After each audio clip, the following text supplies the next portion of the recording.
I'm Bruce Buffer. It's time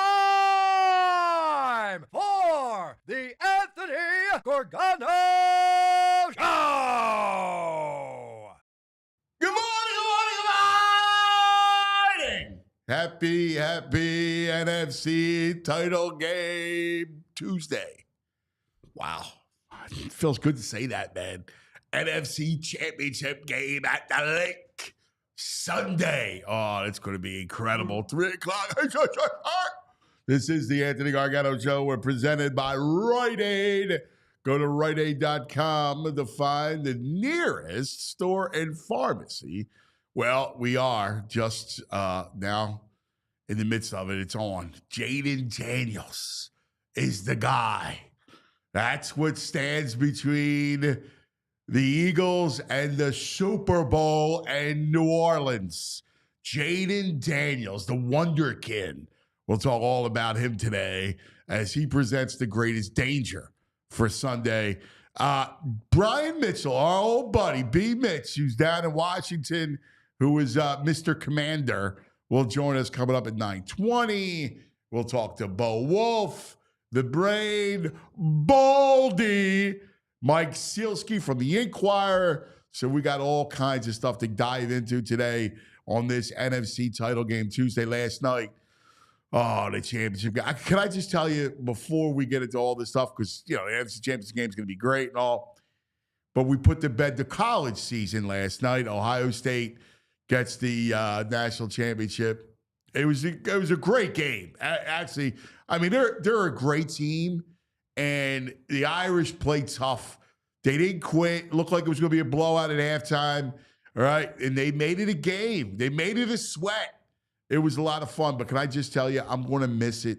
Oh, man, I'm going to miss it. I just enjoy it. I just love these games. And I love where college football is because it feels like it's so much bigger. The product's so much better. It's such a great feeder system to the NFL. It's great to have like both ready to go. It's pretty awesome. It's great stuff. And last night, man, there's a couple studs. That Jeremiah Smith is going to be one of the great receivers. You can't keep him down. Like Notre Dame played zone the whole game. Try not to let him get behind the defense. Because he's so fast. And then at the end, they're trying to bring pressure, and they go all out blitz on Howard, who played fantastic, and he gets the big bomb to seal the victory. It was great football. But we got a big monster game Sunday, and it's Eagles and Washington. And look, I'm going to tell you, I'm a little nervous. I'm nervous. I'm afraid of Daniels. The two things that have me on edge, and while, you know, I feel confident that the Eagles should win, this is by no means a lock. This is by no means one of these championship games from yesteryear where we're like, oh, the Eagles, they're going to the Super Bowl. I think they are. Obviously, you're at home. Huge advantage, right? Zach Bowen said it, ginormous. It's huge to be able to play at the link. It really is. But there are two factors that scare me. And one, it's Jalen's health, where the knee is going to be on Sunday. He's going to play, but can he move? That's my biggest concern. What did we say last week? You got to have him lean into him in the run game. And, of course, the first score of the game was a 44-yard touchdown run by Hurts. And for him to be effective, He just has to move. He's got to be able to move. We saw how the offense was a slog. Yeah, Saquon has the big run, the big home run, but during the course of a game, if Jalen can't move, it's a bit of a worry. And on the other side, it's the other quarterback, because having watched Daniels from LSU onto this rookie season, he just has gotten better and better and better. And truthfully, this Commanders team is not the same team that we saw obviously early in the season when Daniels was nicked up and did not play well. And even there was no Jalen in the last one where Washington won, but look what he did. He ran for 81 yards. He had 7 carries. He scrambled 81 yards, and he was money. And I'm watching him against the Buccaneers, and what he did was they won first down. Like, I get all the Detroit's defense was emaciated by the injuries and not good and the whole thing, but he makes plays, man. They make plays on first down.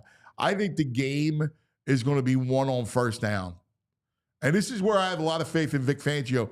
Vic Fangio has done such an incredible job that the game's going to be, can you keep Washington from 2nd and 5, 2nd and 4, where they can just hold on to the ball, right? Because they're going to want to hold on to the ball. They're going to want to shorten the game and kind of make a couple big plays. That's what they're going to try to grind it out on you. Win first down, right? Keep the clock moving. They do that sugar huddle thing where they're there like you do in college, where you're there, you work some clock, you kind of you assess the defense, and whether it's Daniels on a run, right there, you're going to have little things like Eckler out of the backfield, Brian Robinson. Right? They're going to mix all that stuff in. And then they're going to take their shots to McLaurin. They're going to take now Dynami Brown, who is a speed guy, who has really kind of, I think, stepped it up in the playoffs, who's the worry. And even our old friend Zach Ertz, who's a stick mover. He may be no yak Zach, but he's a stick mover. And, that 3rd and 5, and he's over the middle. Right? Like, that's what they're up against. Like, this is a Vic Fangio game on Sunday. Can he win first down is how I'm seeing it. So we'll dive all into this all week long. We'll get you started with it. Lots to get to. Good morning, VG Violations, Greg. EGLES Eagles. Thank you, Mayor. Thanks, Mayor Parker. Thank you, Mayor Violations, Greg. Get us all fired up. I don't know what it is. It must be the pressure of the cameras. So good. Well, I remember John Street when they imploded. I don't know if it was the Vet, or I think it was the Vet. We got to look it up. Maybe the Spectrum. It was the Vet or the Spectrum that they imploded. And John Street was the mayor, and he was like 1, 3, 2. He was like 5, 4, fire. 5, 4, 2, 1. Oh man! So I don't know what it is. That's not our mayor's good skills. Oh man! All right, how you feeling on this NFC title game great. Tuesday? Yeah, I don't have the fears you do. I had more fears, I guess, last week. Not really, though. Yeah. Last week you predicted a blowout. Yeah, last week you were all no fear. Yeah, there was that that aura of maybe McVay and Stafford could get it together. I don't have that aura with Kingsbury and Daniels. Daniels is great. Dude, Kingsbury's a great coach. He is, but dude, he doesn't make me shake like McVay right now. And I just feel, you got Vic. He's a rookie quarterback. I trust in Vic. We've beaten them twice. We beat them twice. That loss was a bogus, fugazi loss. Hurts is out. DeVonta drops a ball that would have sealed it. I mean, they know it. That was a lucky win. I feel good. The outcomes don't worry me. It's Daniels that worries me. I think and Jalen's knee. Jalen's knee, yes. And I think the big thing about that loss. I think you're a little too confident. I think we underestimated the loss to CJGJ was huge in that game, and he's going to be here this time around for the full game, hopefully. I feel good. If I got to go Vic Fangio against a rookie quarterback with the talent on our team, You know what I feel like? good. I feel like Duke. We have Mike Silsky on, who's writing the book on Rocky. Mm-hmm. And I feel like Duke, and I'm going, yo, Chant, you better come over here and watch this guy work out, man. All right? Yeah, we see him. I'm like, he means business, and then you're like Apollo. Yeah. I mean business too. Now, Juergens, what are we going to do with the pay-per-view rights? All right, I can play with some Carl Withers. Or what's his name? Carl Withers? Get that scene, would you? Andrew, get that scene. That's what I feel like. I feel like, listen. That's understandable. Do I think Boxing's mano a mano. This is Do 11 on 11. I think they're going to win? Yes, I think they're going to win. Obviously, I'm like, I'm smelling New Orleans. I can smell the gumbo, right? I can smell it. Smell right? a little warmth. Oh, let's get some warmth. I can feel it. But standing in their way is I think he's dangerous. Did you watch? He is dangerous, yes. But did you watch the Tampa game? Yes, but look at Did you really? Yes. Was it on I know Red you Zone? watched the Was it on Lions Red game. Zone? No. Yeah, of course I watched it, dude. No, but did you see what they held on to the ball? They had an 11-minute time of possession advantage in that game. Yeah, against the Bucs. This is the number one defense in football they're going up against. Listen, Tampa was good against the run. They had Vita Vea back. Mm-hmm. They were good against the run. I'm telling you, it's going to be a sweat. Yeah, not buying it. Not buying it. I like where we Listen, are. They have 5 turnovers last time we played them. Come on, we take care of the ball. We are the Hogs. We are everything they were when we got the John Riggins. Now we're the Hogs. They got to be so envious and scared of us right now. Well, they got the magic man behind. I get it, but here's the quarterback. Here's the thing. Now, I will say this. A huge piece, which makes me feel a lot better, is no Cosme. That's a massive thing. Sam Cosme is he's their best O-lineman. And, I'm a big believer, dude. The thing about this game is it's always one inside. It's always one along those trenches. It's the truest of all the truisms of football. So that's a big loss that Washington's going to deal with, not having their best offensive lineman, who's an interior lineman and who went one-on-one with the beast, Jalen Carter, who has been of all these, like Barkley is obviously the offensive MVP, but as a co-star, and I don't want to lose it, he has been, and they've all been good. Zach Bond, Quinyon, Cooper, Darius Slay has played really, really well.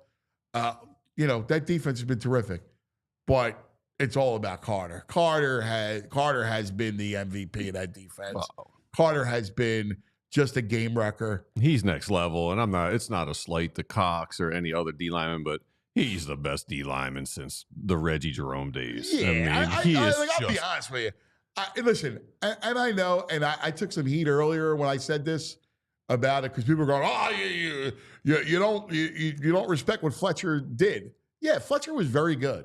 Very good. Cox was very good. Carter's great. Carter's elite. Yeah. He's elite. He's a top 2-3 defensive lineman in the game right now. Totally agree. He's that good of a play. He single-handedly won on defense that game on Sunday. And if you want to feel, maybe I feel good because I've been reading some Washington articles about this game. Now we're going to talk to B Mitts coming up. What do you? Well, I see some Athletic. I see some Reddit threads, and the Cosme injury against Carter has got them quaking. They're nervous. That's in their head. Yeah, that's good. I mean, that's the big circle matchup, right? Like Carter is the game wrecker. I do feel that's the biggest factor in this game that makes me feel good, especially because I'm worried about Jalen's knee. But that's a reason to worry. I'm worried about that.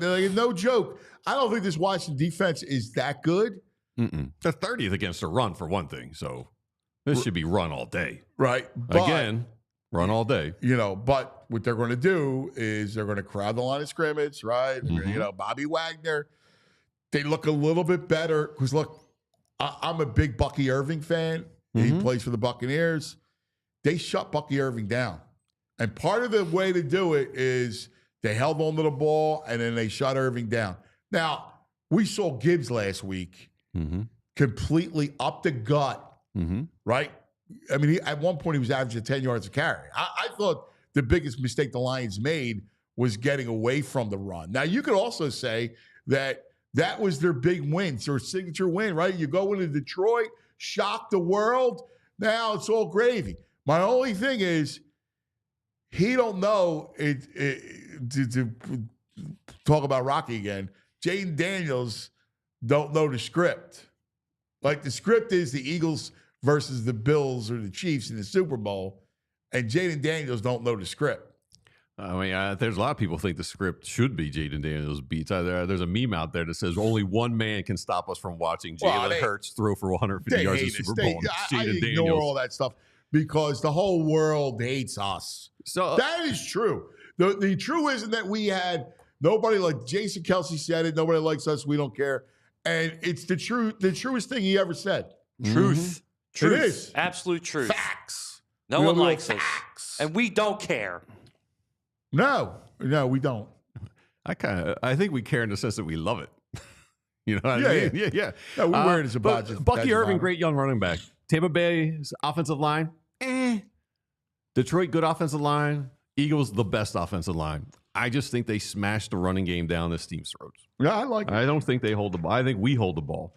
I like it. Well, Orlowski got to think about Saquon's, one of his 78-yard runs is 8 in the box, and his 72-yard run is against 9 in the box. I mean, he's busting off home runs with the back of the box packed. Well, that's the thing. Like, if you can get to the second level, goodbye. Yeah, you're going to hit home runs. like that. I mean, because obviously there's no safety help behind you. Yeah, because you got them crowded up. Yeah, so crowd the box. Good luck. Hasn't worked for anyone this year, anytime. So why do I think it's going to suddenly start now? I don't know what it is. When he's chesty, it makes me nervous. Why? I don't know what it is, but when you're chesty Greg. Why do you think that the 30th ranked rush defense is going to have any luck slowing Barkley and this offensive line down? I don't, but I'm also like, again, maybe it's because I lived through the Rams. I lived through Tampa. I lived through Carolina. Like, I remember those championships. Arizona. I remember those championship games. They didn't have Nick Sirianni was not coaching those teams. So I go into it with, I'm always guarded, right? I always try to look at it from a football standpoint and not get to, oh my God, Super Bowl. I can't look. We got lots to get to. Let's talk about some of our friends like Primo's. Yes, let's talk about Primo Hoagies because it's Championship Sunday coming up. We got your food. We got your menu because there's going to be parties all across the Delaware Valley on Sunday afternoon, and you got to go to Primo's. Yes, the great taste of Primo Hoagies. There's something for everyone. The hoagie tray. Like, I would put your hoagie tray order in like Tuesday or Wednesday, Thursday, tomorrow, Thursday. Get it in there, man. And you can, here's the tip. Find out what everybody likes. Order them all up. Whack them up on the hoagie tray. It's perfect. Get the pepperoni, cheese trays. Fantastic. Little mozzarella balls are amazing. Pepperoni. Oh, my God. Those things are fantastic. And you got the chips and the desserts. Everything you want for the big football spread is at Primo's. Made with only the finest meats and cheeses, and that fresh bread that we come to love, the seeded roll. Go to PrimoHoagies.com. You'll say what I've said for the last, 30 years. It's not just a hoagie. It's a Primo. All right. This weather stinks. Fixing your house stinks. Ace Hardware Home Services is there for you. You got a leaky pipe. You got air conditioning issues. Ace Hardware Home Services. They're in your neighborhood. They got trucks and they got people who can handle it. Responsibly trained people that you can trust and rely upon. Got a leaky faucet. Hey, is your heat working? No? Well, they got a person for that too, because they're not just the helpful hardware folks. They're the helpful home service and repair folks. From plumbing to heating and cooling, Ace has got trusted pros to keep your house humming all year long.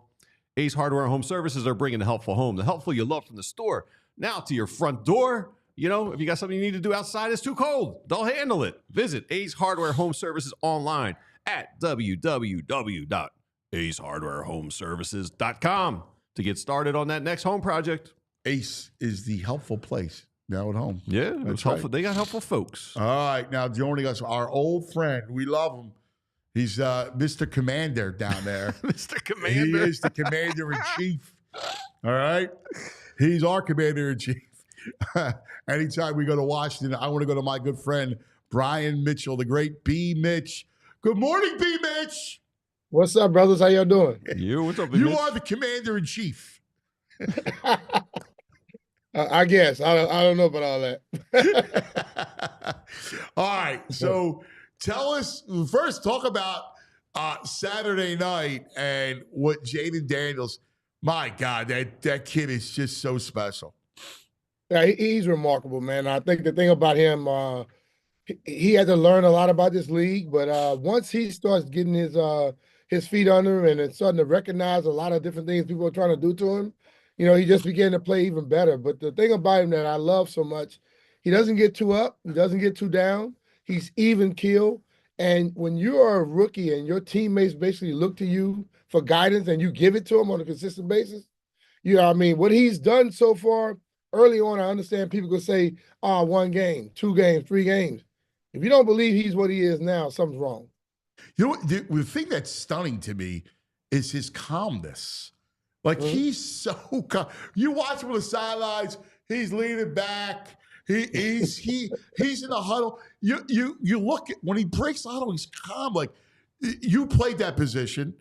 Yeah. You know how things come so fast at you.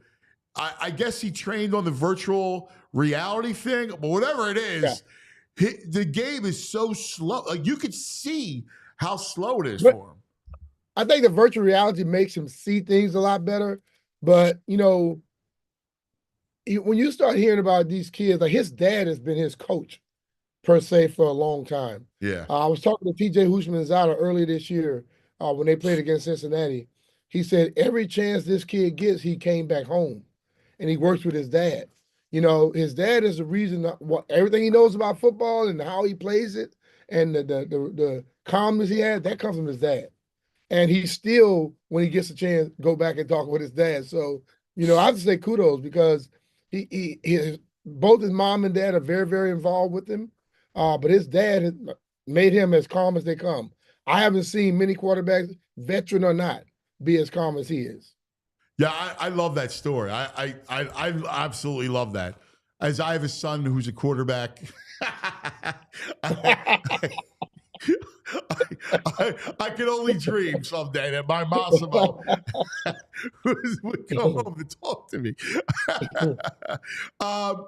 So, all right, we know how good the kid is, but what's been the secret to their magic, right? Because, you know, beyond him, I mean, the way they control, they win first down, which scares me, right? For the Eagles side of it is they win first down. They were able to hold on to the ball against Tampa, 11-minute time of possession advantage. And even against Detroit, they were able to kind of dictate. Well, the thing about it is when you have a quarterback of his caliber, I think people get fooled a little bit. They think he's a running quarterback who can throw. This guy's a pocket passer who happens to be able to run and can run 4-4. You know, the thing about him, Cliff Kingsbury has learned him now. He puts him in positions where he's a run-pass threat, and he also, you know, he can get on the edges. And now you have to make a decision if you're a cornerback. You know, and then I think the thing about him, he's learned how defenses are trying to get him, how defensive linemen try to deal with him.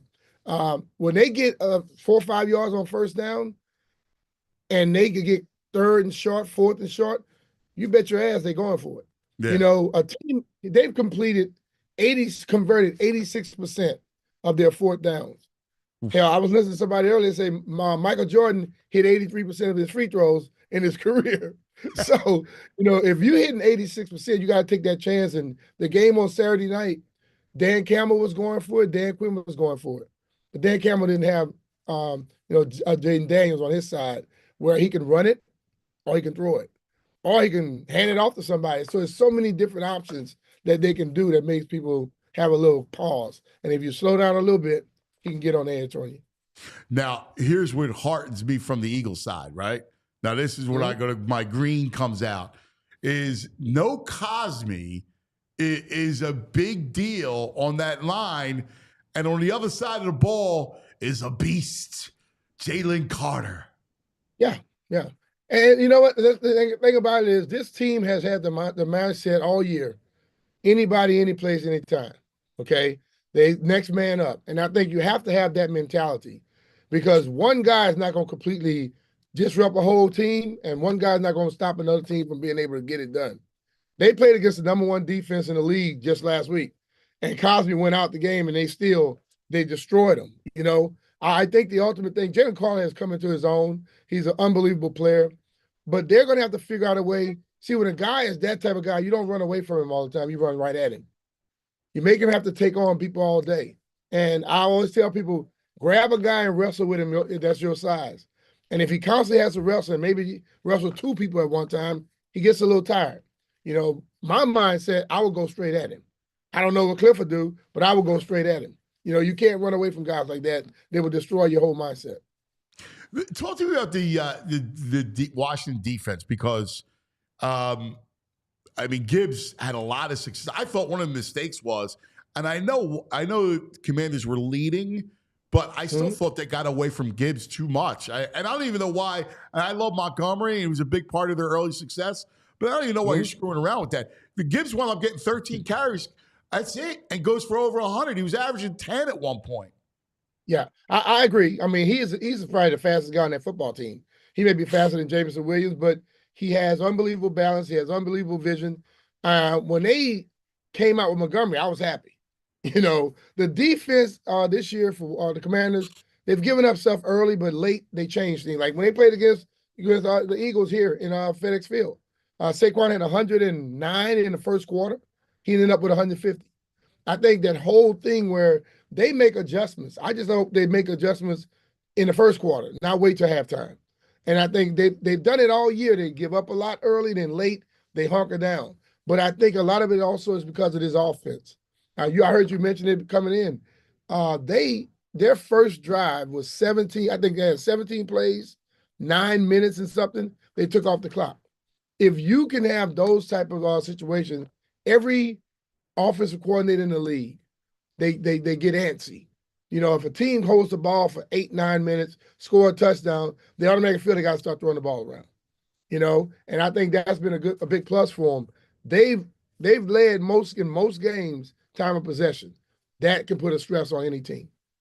So how do you see the Eagles now? Because obviously, like you saw what Saquon did again. B. Mitch, I know you have to admire what Saquon. The shame of Saquon is that he got stuck with the Giants for all those years. Yeah. Saquon is unbelievable. I've always liked him. Even when he was at the Giants, I liked him. But you look at him now with that offensive line up there in Philadelphia with those holes he gets. That's the best of both worlds. But a lot of times, even with the Eagles, you got Brown wants the ball.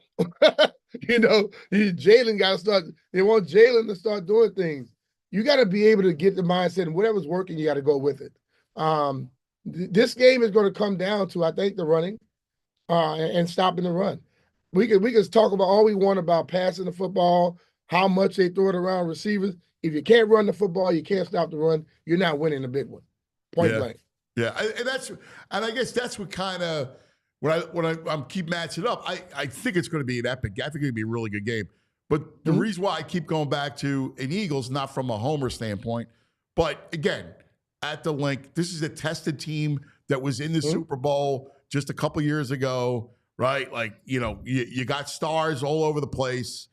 I mean, Washington is a great story. Is there any bit of you that goes, hey, man, going in to shock the world on a Saturday night in Detroit, that's a great season. We'll build on that. Is there any of that, you think? You know what? I think it was early on, but I think right now, I truly believe this team is playing well offensively, and then their defense build off of that, they could beat anybody out there. You know, just like if you put 45 points up on Detroit like they did, you know, they could have put more. They had a field goal miss and things of that nature. They can beat anybody, you know, and I think that as they've played this year, that confidence level has just gone from not just Jaden to everybody on the football team. You know, they believe. And when you can get a bunch of people believing in the same thing, they can be dangerous. You know, Dan Campbell was talking so much about how dangerous Jaden Daniels was. Well, he forgot that De'Ami Brown was drafted in the second round. He came up and played. Terry McLaurin was a third round, and dude plays like a number one receiver. People can say what they want about him. He got 15 touchdowns this year. You know, Ertz is still catching the ball. Austin Eckler averaged like 7 yards a carry. So they have a lot of weapons on this team as well. And then their defensive backs, you know, early on we had St. Juice was playing a lot. Now you got Mikey Sarenstill, who Nick Saban said was the best player pound for pound in the draft. They are starting to play better and believe in themselves. And I think early on, many people will say automatically, people will say this, the Eagles are a better team than the Washington Commanders from 1 to 53. But once the game starts, you throw that out the window. It's about who makes mistakes and who doesn't. And I think this team has so much confidence right now, they don't think that anybody's going to be better than them. And you got to have that mindset. And I think the Eagles on top of it, you know, when you're playing in someone else's place, when I went to Detroit just last week, that place was bonkers. Yeah. And once they started to play, it got quieter. And the pressure started to go on to Detroit. And the Commanders were playing free. So this game I expect to be a very, very good football game. But it's going to come down to mistakes. If any team starts making a bunch of mistakes, they can get blown out, or it could be a game that goes down to the wire. One of the things that I thought the mistake by the Lions is they just constantly blitzed. And I thought that was a mistake. Like, the last thing I want to do is blitz Daniels because he can move and he's so calm and he extends plays and he can make big plays. I just didn't understand that. Fangio is not a blitz guy. Fangio's scheme is to keep everything in front of you, which I think is a better scheme against Washington and what they do well. Well, see, they started off running zone, and he made them get out of that. Yeah. And then once they were up and at halftime, they wanted to force it because that's what they do. Yeah. The Detroit Lions play man-to-man, and they blitz you all day. And I guess him being a young quarterback, they felt they can confuse him. Well, he was ready. It was like he had the answers to the test. He was ready for everything. But I'll say this, once he plays a team, plays them again, he's better against them. And this is his third time playing the Eagles. So I don't know exactly what about this little dude, bro, but he seems to understand things even better the next time. So this is the third time now, and I'm sure he's ready for a lot of stuff that he saw early. And I know Fangio is going to try to change it up. But what I noticed about Detroit, they started trying to do things that they didn't do ordinarily. And if you start switching up and other teams running what they always run, they're going to have an advantage over you. So I think that the Eagles' success comes from what they do down and down over and over again. And then I think it'll come down, how well is Jalen Hurts' knee? You know, that thing right there, the way he was bent up, I don't know, man. That looked weird. Hey, B. Mitch, because we've seen Washington struggle. Like, they've been in mediocrity for a long time, it feels like. What has Dan Campbell brought to this team that's got them turned around so quick? I think a sense of confidence, belief, and he gave them a game plan. You know, most of these coaches came along, they were so screwed up off the field, they didn't have understanding to keep themselves going straight. And Dan Campbell came in and gave them a calmness, man.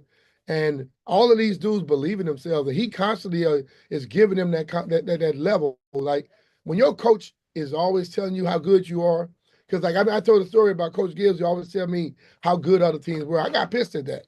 You know, I don't care how good they are. Tell me how good I am. And Dan seems to do that. And now they believe in him, you know, because I hear people go, "Oh man, he lost the Super Bowl. He made it to a Super Bowl." Hell, if Kyle Shanahan stopped throwing the damn football, maybe they would have won that one against so he gave them a sense of calmness and then a belief in themselves. And now you got 53 guys that all believe in the same thing and they fighting for each other. You know, that brotherhood thing hadn't been here for a while. It's here now. Yeah, I like Dan Quinn. I think Dan Quinn is. I love his demeanor, the hat backwards. Yeah, like I love the dude. Like the dude's got. And he's a dude, man. Yeah. You know, you like that paper person. Exactly. You know, I mean, just going on. This guy's cool. And I gotta say, man, Kingsbury is a great offensive mind. Like he does worry me a little bit. He's figured it out. I know people have said that his offenses are normally figured out and play worse later in the season. He's figured some stuff out this year because now Cliff has been in his bag. You know, he doesn't really go with a lot of trick stuff because I think everything you run with Jaden can look like it's a trick thing. You know, you put him on the edge, he can run, he can dump it off, he can go deep, and the guy has unbelievable touch. And I think those two guys together, they seem to be working damn well together. And this is one you win or you go home. So I think you know, whatever he had in his bag, you gotta like they say, you gotta unload the clips. Gotta put everything out there. Well, I will say this though. You know, I think it's gonna be a great game, but this Eagle team is buttoned up. Like they're a buttoned up. They're really good, man. And you know what they are? They almost never get enough credit nationally. I mean, I know you respect them because you're a football man, but like because they don't throw the ball around, because they don't get a lot of sacks off the edge, I don't think they get the respect across the league that other great teams do. You know what? I think, listen, man, I could care less about what the national pundits say. You know, the people that see a team on a regular basis. Hell, I'm here. I've been in the NFCs since I got here in 1990. I stayed there the whole time. I understand the level of football, and I understand how a team could be good, but don't get certain level of notoriety because a bunch of these guys in the national press, they just jump on a narrative. They jump on the bandwagon or whatever somebody else is saying, and they run with it. The Eagles, as my co-host and I, we say it every time, they got the best players, personnel, 1 to 53 than any team in this league. You know, but it's going to come down to when you're playing. I think that's the ultimate thing. Like when we got there to Detroit, I kept hearing Detroit talk about, you know, we got home field. We wanted home field. Well, I remember in 2002, we got home field. And we act like that was what we wanted. You want to win the Super Bowl. You know, and I think the mindset has to be that. And if the Eagles will have to, in this game, you can't make mistakes against this team now because the team that they saw early in the season and the team they saw late in the season, they ended up beating them, having 5 turnovers. And I understand Jalen got hurt in that game, but ultimately, this team is not that team anymore. They're a lot better than what they were before. Well, it's going to be awesome. When are you coming up? I'm not coming up until Sunday morning, actually, because they got a big Mardi Gras ball that I go to every year here, and you get a little coin to go there, so I'm gonna be going. I'll be going to that. Then I'm gonna jump on the road early in the morning and get on up there early. So I'll be there Sunday morning. I'll be thinking of you when I'm in New Orleans over the Super Bowl. Nice. I'll be down there. Don't worry. We can get a little pop together. I would love it, brother. You're the greatest, man. I love you, buddy. All right, man. Take care. Y'all have a great one. I'll talk to you Thursday. There he is, the great B. Mitch. That's my man. He makes a gumbo that's outrageous. He made a gumbo one time. I go, dude, make some gumbo for and he brought it into the station. It was ridiculous. Solid. Yeah, he's a great chef. I love me some gumbo. Yeah, he does it all. He does because he's from Louisiana. Yeah. B. Mitch. So it's good luck to have him on because New Orleans, the whole thing. Yeah. We'll be down there. Definitely. You know? Chat not loving his takes. What's that? Chat not loving B. Mitch's takes. Of course not. I mean, like, listen, we're you know. We don't need this old Eagle delusional country. head opinion. Go talk to that brick wall since I'm sure to believe you, B. Mitch. We're the best. I love it. Do they pay this guy for his takes? I love it, man. It's on. It's an NFC titled week. Oh, this is great. All right, let's take care of some business, and then we got Bo coming up. My man, hit me with a little glad. All right, a little glad action. Would love to. I've been through it. Your hair's thinning out. Not feeling as good as you were. You wear a hat. You got to comb it a certain way and hope it ain't windy. Well, our folks over at Glad Hair Restoration by Morgenstern Medical can help you out. Established by the late, great Dr. Paul Glad, now part of the Morgenstern Center under the direction of renowned plastic surgeon Dr. Ken Morgenstern. They are here to help you. Doctors Glad and Morgenstern, they were friends. They were colleagues. They worked on research studies together. They worked in the operating room together. So it's a really good altogether program. The same peerless approach to care and the same expert team and the same unmatched Glad system. Each member of this team brings over 30 years of experience, and all they do is hair restoration. They don't mess around with nothing else. These people are experts in what they do. Glad Hair can help during all stages of hair loss with leading-edge treatments for prevention and restoration, including laser light therapy and non-invasive TED treatments. Each patient receives a complimentary one-on-one consultation to pinpoint the best course of treatment. And they'll be honest with you. If they can't help you, if you're too far gone like me, they'll let you know. But otherwise, they'll tell you the best way to go about this. They give you a caring patient advocate who works with you from the first phone call to your last follow-up appointment, because they know it's challenging, it's emotional, it's a whole thing, man. It's stressful. So they're there to walk you through it. Glad Hair, it's not about restoration anymore. It's about innovation. Their breakthrough treatments really do dramatically change lives. Change your hair, change your life. Bald is now optional. So if you want to improve how you look and how you feel about yourself, Glad Hair has the right treatment for you. Regain that confidence, man. Visit Glad Hair, mctr.com, or call 610-980-4000 to get started. Oh, let's talk about the Bet Park Sportsbook online casino app. Here it is, all right? That's the app. We have a change in the line. Oh, this is good. Change in the line. The Eagles are now a 6-point favorite. Oh, yeah, boy. This thing started 4.5. Yesterday was 5.5. And this morning, it is now 6. Gotta like The it. Birds are that's a healthy favorite right there. Ooh, I They're love minus this. 305 on the money line. That's good. That bodes well for the Birds. Check out the Bet Park Sportsbook online casino app. I'm looking at it now. The Chiefs are a 2-point favorite. You also can play, if the Eagles played in the Super Bowl, the Eagles would be a 1-point favorite over Buffalo. Oh. And a 1-point dog versus Kansas City. So that's where they have it. That's right there on the Bet Park Sportsbook online casino. Also, all the hoops, hockey, Flyers tonight. Flyers right? minus 159 at the Bet Parks tonight. I like the Fly guys tonight. Yeah. Detroit stinks. Yes, I agree. All right, Flyers playing good hockey. Yep. Let's go Take lay the puck line. Yeah, I'm Plus with 160. you. I like it. I like it. Fly guys. Check it out. Also, all the online casino games, right? Live dealer blackjack, roulette. I mean, it's all there. Craps and all the hot online slots like Peaky Blinders and Squid Games. It's all right there. In fact, if you're a new customer, you get up to $1,000 casino bonus back if you're down the first 24 hours. You got to be in PA, New Jersey. You got to be 21.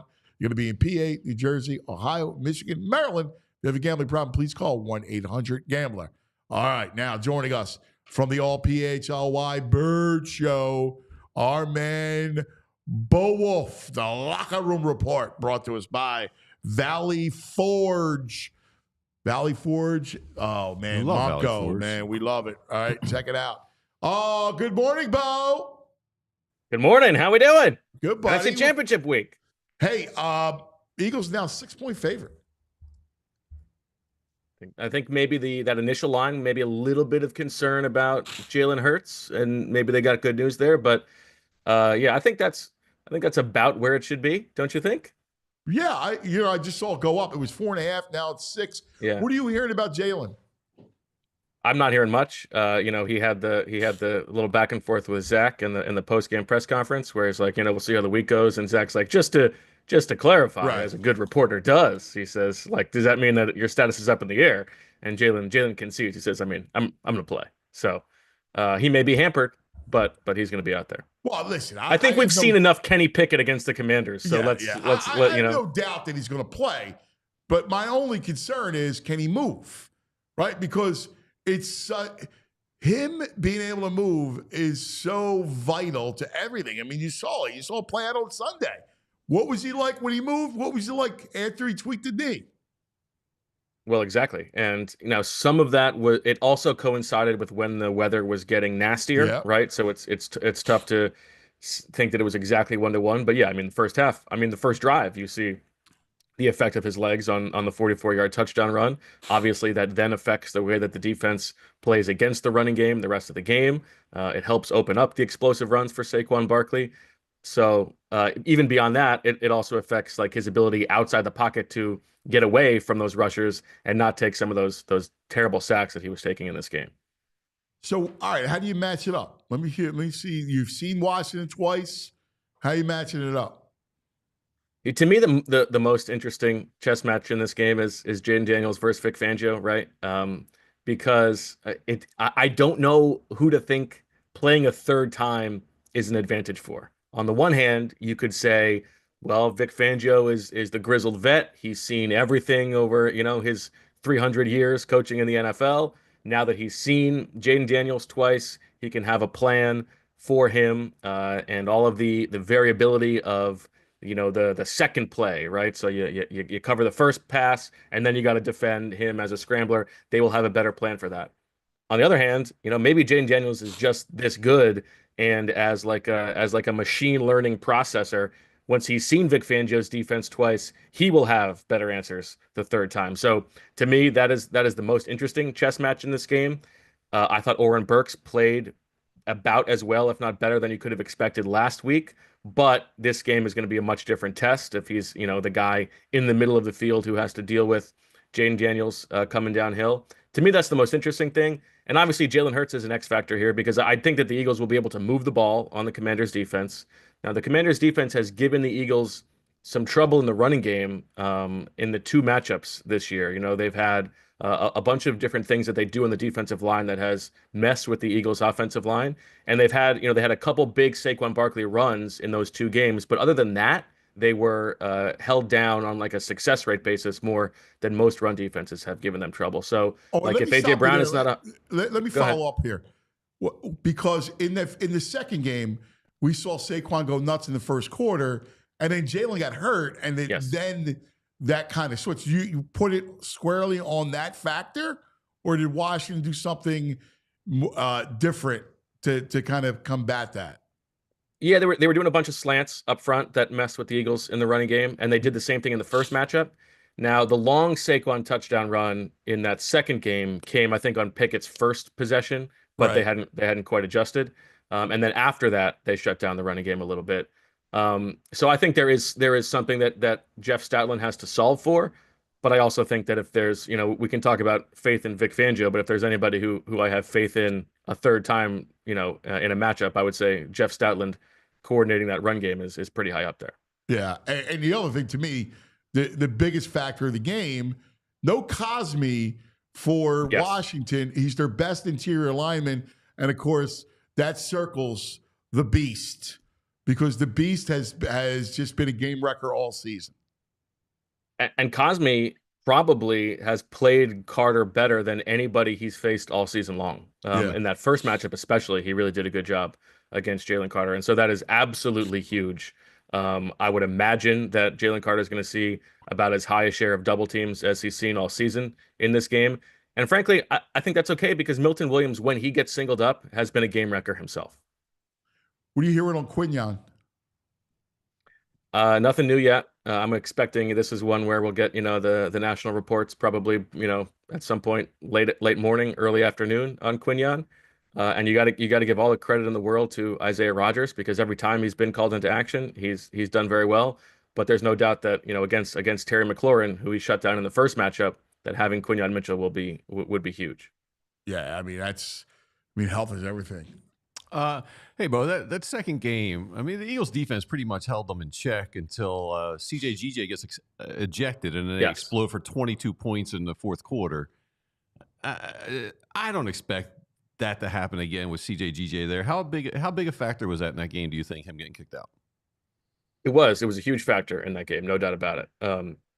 Just the before and after of it was huge. It's also, the Eagles have had some trouble this season when they're in those, hurry up 2-minute drive situations where, you think that they're just trying to help bleed clock as opposed to necessarily trying to stop the offense first and foremost. We saw it at the end of at the Rams game on Sunday. And so when the Commanders were like really playing from behind, they were able to get some movement on the Eagles and sort of go up tempo. And that's the one thing that they have struggled with. But there were so many points in that game. Remember, like the long Jaden Daniels scramble comes on a 3rd and long situation, which probably would have ended the game if they had stopped him there. So there were a lot of coin flip games where I think those of us who watched that game came away feeling that the Eagles were far and away the better team. But I do agree with Brian Mitchell that the Commanders team is better now than they were, a month ago. Yeah, listen, I think that's true. They're on some sort of a run. But the one thing about this Eagles team that gives me a lot of, calmness and heartens me is that they've just been through it and they just know how to win. Like there's something about it, Bo, and you've been covering a long time, about teams that understand how to win. And that's what the Eagles' greatest strength is. They're winners. And then usually they can win in different ways. And that's this year it has not really been the case. I mean, they sort of stick to their script with, running behind Saquon Barkley and hoping for the defense to keep him in the game and not asking Jalen to do too much. But I think that we can hope or have faith that if they do have to win in a different way, they still have AJ Brown and DeVonta Smith. They are the most talented team in this matchup and probably in the league. All right. Your biggest worry for Sunday? I'll tell you what my biggest worry is, Cuss. And I want to know how you come down on this. My biggest worry is that the interloper, Josh Harris, who is not a Philly guy, who has been dragging the city through the mud. We cannot let this guy own the Commanders and the Sixers and him come away victorious. We can't let that happen in Philadelphia. No. I feel you, buddy. Here's what I'm calling for. There's one Sixers home game this week. It's Friday night. I want Philadelphia to send a message to Josh Harris's pocketbook that we're not gonna accept this. You can't own the Commanders and the Sixers. I want a full city boycott on Friday night. Everybody's gonna wear green to the game. I love it. Don't go. It's one game. Don't go. Hey, by the way, the way it's situated now, I think a lot of people are going to follow suit anyway. I don't think it was knocking down the door to try to get to that game anyway. But it's right. a national television game. Imagine, let's get this. I don't want people even tailgating in the Wells Fargo lots on Sunday. Yeah. Statement. I love it. Bo, you're the best, buddy. Thank you, brother. Thanks, guys. All PHLY Eagles 2:00. Bo and Zach. Today it's actually Jamie, Rich, and Zach. So we got a little change up to the schedule, but should be good anyway. Okay, always. All right, where you at? I like it. All right. He just rolled. He's not on the show. I thought he was on the show. No, they take Wednesday. They have today's Tuesday. Usually it's Jamie Wednesday. and Rich on Wednesday. Yeah. All right. Maybe it's a little too cold for Bo. Bo doesn't like to leave the house when it's below 15 degrees. Bo's up to something. Yeah. He seems like a man of comfort. Yeah. He doesn't want to get out of the house. All right. I don't blame him. Time for the break. Oh, boy. Brain. Red, the brain finder. Here he is. Brain. Good morning, Brain. Good morning, Anthony. Not the best morning day for me in terms of I was rooting so hard for Notre Dame last night. I know. Couldn't quite get it done. Kind of unfortunate. It's funny. I will give.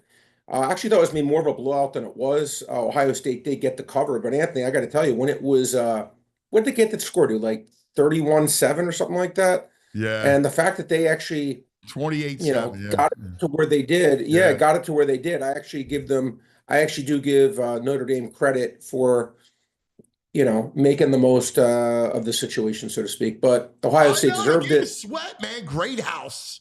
Had a couple big plays, and both quarterbacks. Howard played fantastic last night. When you complete every single pass, it changes the concept of the game, and for sure.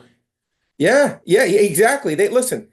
The way they used him is the way that it felt like Jalen Hurts was the year they went to the Super Bowl, right? Yeah. Like just a great mix of passing and running. And look, give Chip Kelly credit. Listen,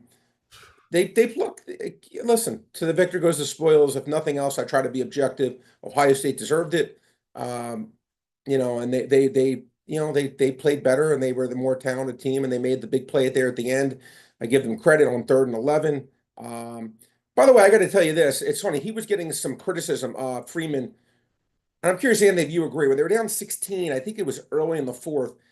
Just from a math perspective, the field goal? I'm like, the field goal? I'm like, the chance of getting 2 touchdowns and getting 2 2-point conversions, you got to understand that. In a game like that, I think you're no better than maybe 18% to do that. Kicking the field goal, I thought, was a 90-some% option. And getting the first touchdown there on 4th and goal at the 10, again, can't be much better than 1 out of 5. I thought getting a 90% chance of a field goal where you only need 2 touchdowns to win versus having to get 2 2-point conversions just to tie. Now 2 touchdowns actually wins. It make a difference. Correct, there was under 10 minutes left in the game. I think it was about 10 and a half.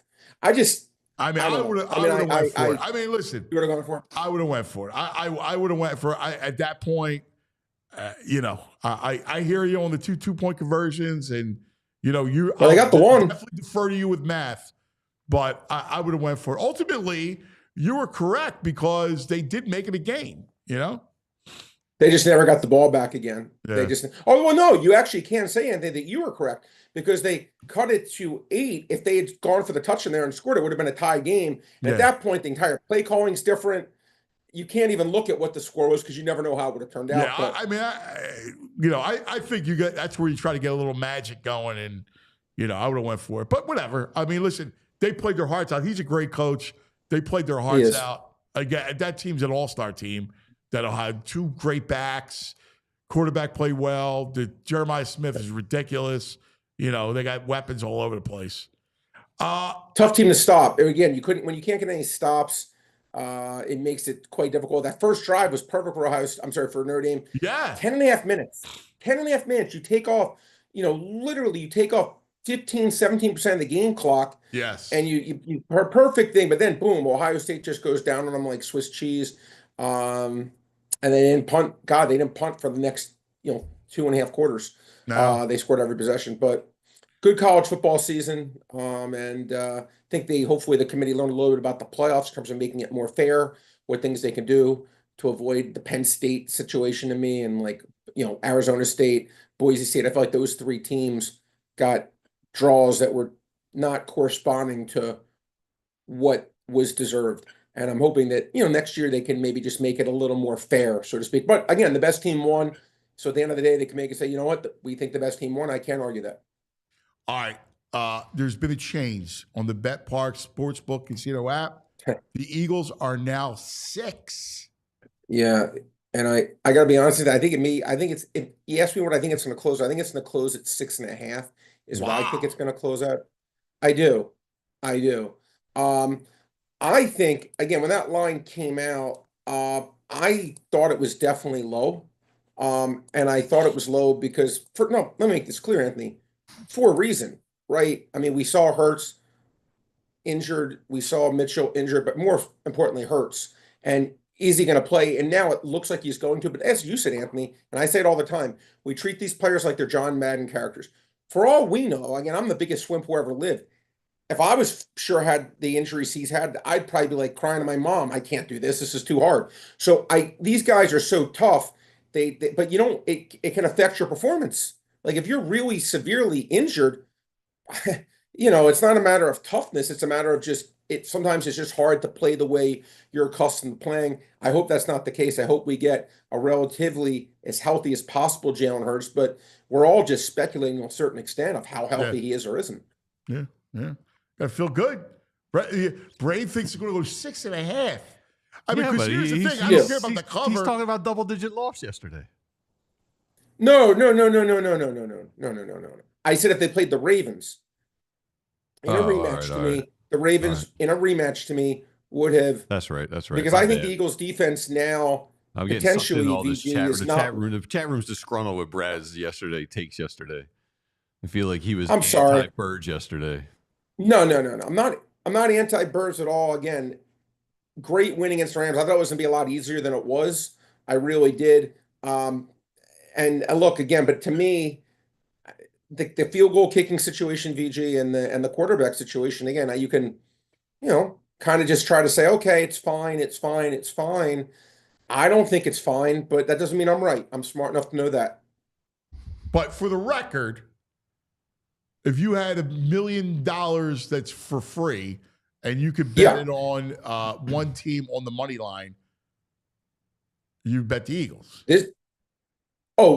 With the money line like minus 270 or with the money line like minus 110? Well, my point is you think the Eagles are going to win the game, right? Yeah. Oh, yeah. Absolutely. Yeah, Absolutely. that's all. I think the Eagles are going to I win the just game. want to make sure. All right, everybody, Yeah, put I your think the Eagles are pitchforks gonna away. win. All right, Put your pitchforks away, I everybody. just want to quell the chat. Yeah. The I'm rooting Braves for, with by the way, us. again, I'm rooting hard for the Eagles. Anthony, you know this on a personal I know, level. I'm rooting that's why I extremely bring hard for this the Eagles. up. You like it? I have a lot of money on them, dude. I'm Yeah, rooting, bring it forgetting up. the fact I'm a fan of the the team. I'm Braves' rooting heart hard for them. is Philadelphia. Yeah, I'm rooting hard for the Eagles. I really hope they can do it. I think they will do it. I think they'll do it. And I do think that they will be in the Super Bowl. And again, probably, look, we'll talk about the AFC game, which I think is a very, very interesting game because I really do think Baltimore, having watched, I don't know, Anthony, if you had the same take, VG, you guys had the same take, but I feel like Baltimore, when I watch Buffalo, they win because it's crazy. I didn't know that in 18 games or 19 games, whatever it's been now, 19 games, they have won the turnover battle in every one of them. They have not lost. That's almost impossible. But I could see why that is because to me, they don't have an elite defense. They don't have many. I mean, they have a great quarterback, a really good running back, but below average receivers. They have to almost play where they can't ever turn the ball over with that team. And credit to them, they've been able to do that with literally playing mistake-free football for 19 straight games. And Baltimore, who has way more ability because of the explosiveness to make plays, Baltimore, in my opinion, has the ability to turn the ball over and still win, and they still had a chance to win even with a -3 in turnovers, which is almost impossible against an elite team. I think Baltimore was the scariest team, and now they're out of it. So from a Philadelphia point of view, I'd much rather take my chances against Buffalo or Kansas City. You may agree, you may disagree, but I think they have a better chance against those teams. I agree with you. I do. We'll dive into both games, props, everything else, game script tomorrow night. Cousins Corner. Looking forward to it, my brother. Let me leave you on this note, my friend, before I let you go. Bam Adebayo, over 8.5 rebounds, 26-14 this year, 50-21 last year. Shouldn't be 8.5, should be 9.5. And the Joker, Nikola Jokic, over 26.5 points, Anthony. He's averaging 30. He's 24-12 to the over. Why is this 26.5? Not for me to figure that out, but it's up for me to bet it. I like those two bets, guys. Nice. I love it. Over the Joker. Nice. Thank you, Brain. You're the man. Be good, guys. See you, buddy. There he is, the Brain. He's with us. Yeah, the people, Brain. K-Rez, Brain's on notice. People, Nah, the Brain's with us, man. He's not a fugazi. He's not a fugazi. Coming up, we got the man coming up. Looking forward to it, as we are every week. Yeah. All right. This portion of the program brought to you by Rite Aid. Go to riteaid.com for the pharmacy and store nearest you. Now, this man said 4-0. Yeah, sent shockwaves through the NFL landscape. Yes. He was a proclamation. Mm-hmm. And he said it very matter-of-factly. Mm-hmm. He said 4-0. Like it wasn't even a big deal. Like he was saying this. He was going to go 4-0. Yeah. We're going to go 4-0. Almost like everyone in NFL films is talking about Right, it. come on, we're going to get 4-0. Yeah. That man is halfway home. He's the one, the only, Baldy.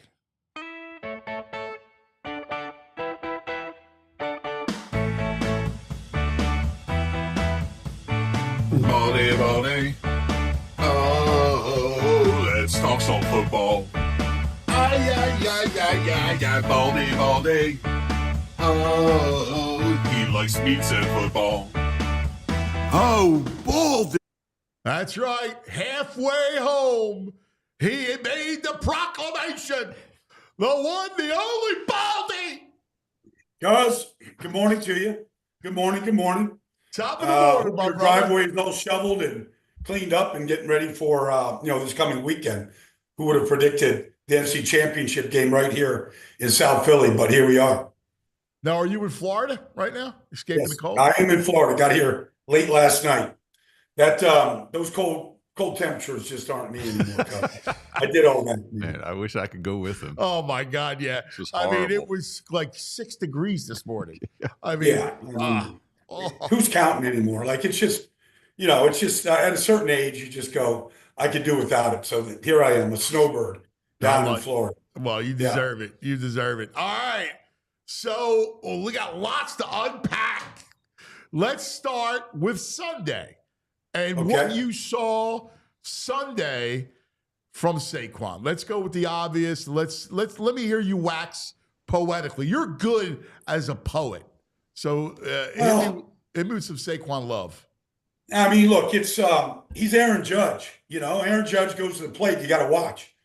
You just don't know what bomb he's going to hit. He's going to strike out some, but he's going to hit home runs, and that's what Saquon is. He's the ultimate home run hitter. That's what he is. That's what he's done most of the season in every big game.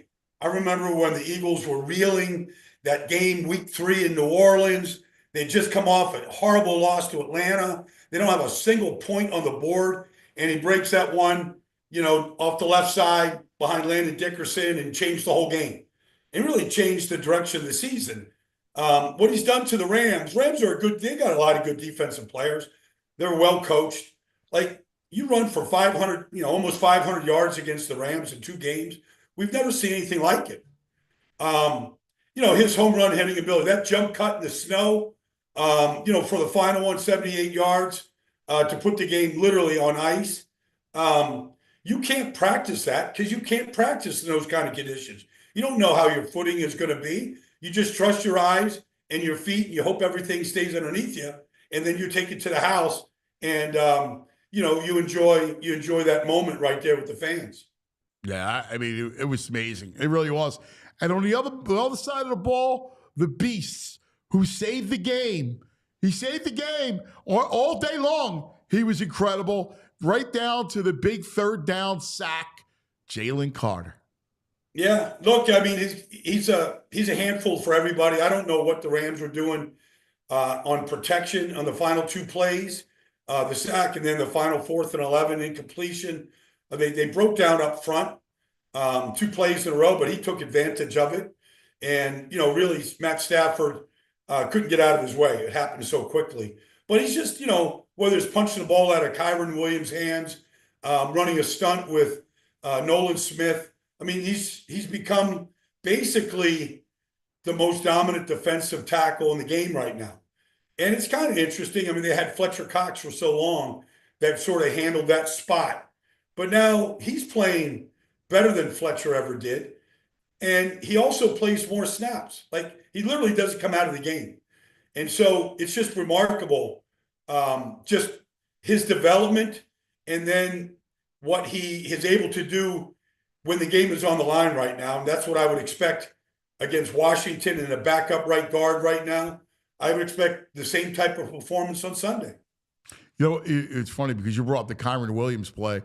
And to me, that was the game. Like, they were reeling at that moment. Had come off the safety. It was 2nd and 2 at midfield. Right? Yeah. They're driving. They're going to take the lead at the very least with a field goal because there were money in the snow. And that turnover, to me, was truly the game. I agree. I mean, it's a 16-15 game. And really, I mean, Kyron Williams is a great back. We saw it. He's been a great back 2 years in a row. And he doesn't turn the ball over.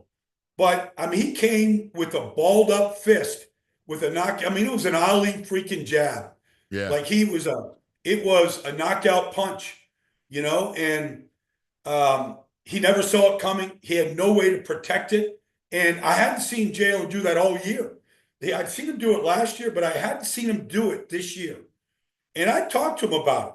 Like, trail the play, get your hands on the ball. They're not expecting it to come from behind. And Kyron never saw him.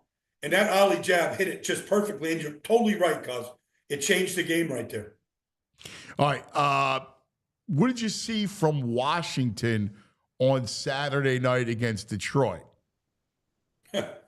Well, I mean, it started with Dorrance Armstrong defensively. I thought it started with their defense. Getting the ball out of Jared Goff's hands on a sack fumble, and it was recovered. They were opportunistic. It was a great play at the end of the first half by the rookie Sanristel on a go route to Jameson Williams. They want to try to get back in the game before the half. There's 20 seconds to go, picks it off in the end zone. And then, look, the whole world is talking, and rightfully so, about Jaden Daniels. Because I thought it was the best game that Jaden and Cliff Kingsbury played together. It was formations. It was motions. The Lions couldn't get their eyes right. Jaden saw everything pre-snap, whether it was a Brian Branch blitz on 2 separate occasions to get the ball out there on the one to Terry McLaurin on the 58-yard, hitch and go. He saw that. He could have easily handed it off. It's a stacked play. Cliff Kingsbury's been stacking plays since I've known the guy. That means you can run this play or you can run this play. Both of them are good plays. It's up to the quarterback to decide. And when he sees Branch blitzing off the edge, he knows he's got 2 blockers on the outside against, 2 defenders. It's up to McLaurin to go run through the gauntlet, which he did, and finish it in the paint. I mean, just big, explosive plays. And Jaden Daniels makes it all work. He doesn't turn the ball over. He takes care of it, and he attacks at the same time. And so he's very gifted. He's very special. But I thought the combination of Cliff and Jaden was the best game that they had all year. Yeah, what makes them dangerous to me is what they do on first down. And I saw that against Tampa. They won first down. They're able to win. If you're able to win first down, you know how it is. Like, especially with Dan Quinn and that outfit, they go for it all the time. And you're in 2nd and 4s and 3rd and 2s and 4th and 1s. It just leads to ball possession. Well, I mean, they were 3 for 4 on 4th downs. Of course, the first one backfired on them. But, so that makes them 23 or 27 on the year. I mean, the Eagles have to defend 4 downs because they could go for Dan Quinn, could go, okay, we're with house money right here. Let's stay aggressive. We trust our quarterback with the ball in his hands to make good decisions, whether he keeps it, whether he throws it, whether he makes a magical play and extends a play. The Eagles have to defend, and they've been better than anybody else in the whole league at doing it, and a lot of it is the play of the quarterback. Yeah. Now, to me, Sunday is a matchup Fangio, right, who has been incredible. I mean, just absolutely incredible. And it's going to be fascinating to see what he does a third time to face Daniels. The first time, obviously, Daniels was dinged up. Second time, he played well. He ran for 81 yards, too. It'll be about what Vic has in store for the young quarterback. I agree. He blitzed at the right times last week, blitzed both inside linebackers a couple of times, and they batted the ball down. They got home once. I mean, they were 6-man pressures where he's trusting his defensive backs to win one-on-one. They defended 10 passes, 10 of the 44 passes in the game. They defended it without any penalties. And that's with Quinion going out early, Isaiah Rodgers coming in. Now, they gave up a couple plays. There's no question about it. But he trusted those guys to keep him out of the end zone and make big stops. Now, if you go back to the first game against Washington, that's a 13-12 game in the fourth quarter. Washington goes for it on 4th and 2, and Zach Bond stones Jaden Daniels. It was a big play. Yeah. Huge play in that game. It was a big swing of momentum. Saquon took the game over. Can they do those kind of things again? I sent you that clip last week. They are not going to reveal what they're doing until the ball is snapped. They're going to stay in a 2 deep. I love that breakdown, Baldy. What you did in explaining that Because I asked you, if you remember, I was like, what does, give me what Fangio does, right? And it was brilliant because you can't get a beat on him until as soon as the ball snapped, that's when he goes into action. It's really interesting. Well, that's interesting. And then we saw it. We saw it Sunday, but we've been seeing it. Their answer, like Brian Robinson had a good game running for Washington. First game, and actually they ran the ball very well against Detroit. If the Eagle, and if you're in 2 tight ends, if you're in 3 tight ends, if you're 1st and 10 and you're running the ball, his answer is to go to 6-1.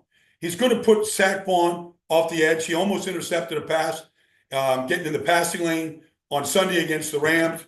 They're going to walk Cooper DeJean up. They're going to reduce the front. They're going to play a 6-man front. That's their adjustment. If you run the ball, they're going to take every gap away, all right, and make you throw on short yardage or 1st and 10. It gets you out of that mindset.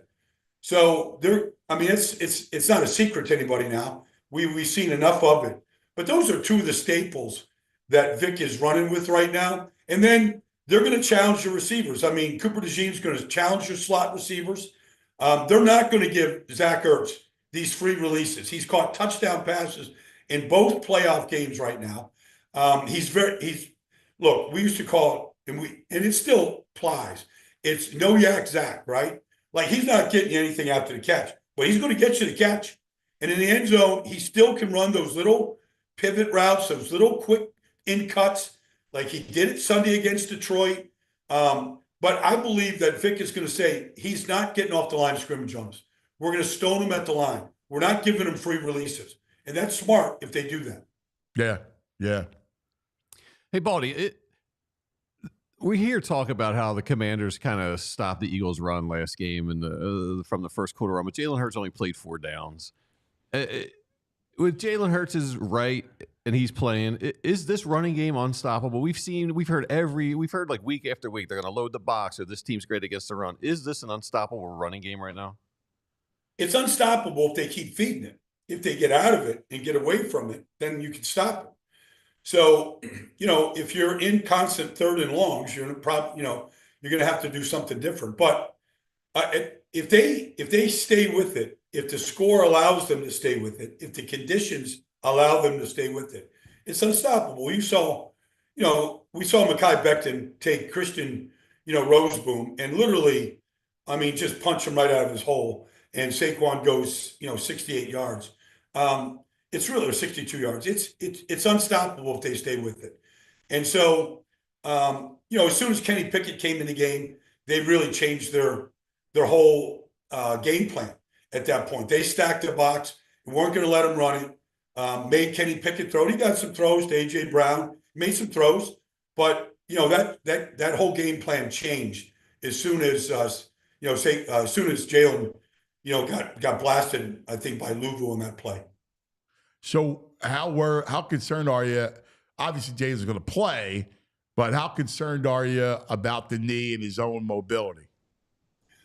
I'm concerned. It's concerned because obviously, once that knee got, damaged like that, he was not much of a threat at all. Even holding the ball, on a bootleg, there's Kobe Bryant right there, can't escape a 310-pound nose tackle. Just takes, goes down, can't escape in the end zone. So you're concerned.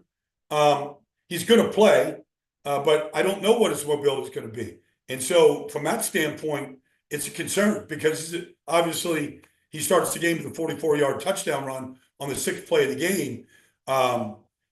That's his game, being able to pull it. Everybody bites on Saquon. He's following, offensive lineman into the hole. Heck, Jordan Mailata doesn't have anybody to block. He's running down the field, untouched. And so, the game, the offense is really lethal when he has a 2-way go, whether it's throwing it or running it right now. So ultimately, at first blush, when you're matching this game up, you seem pretty confident.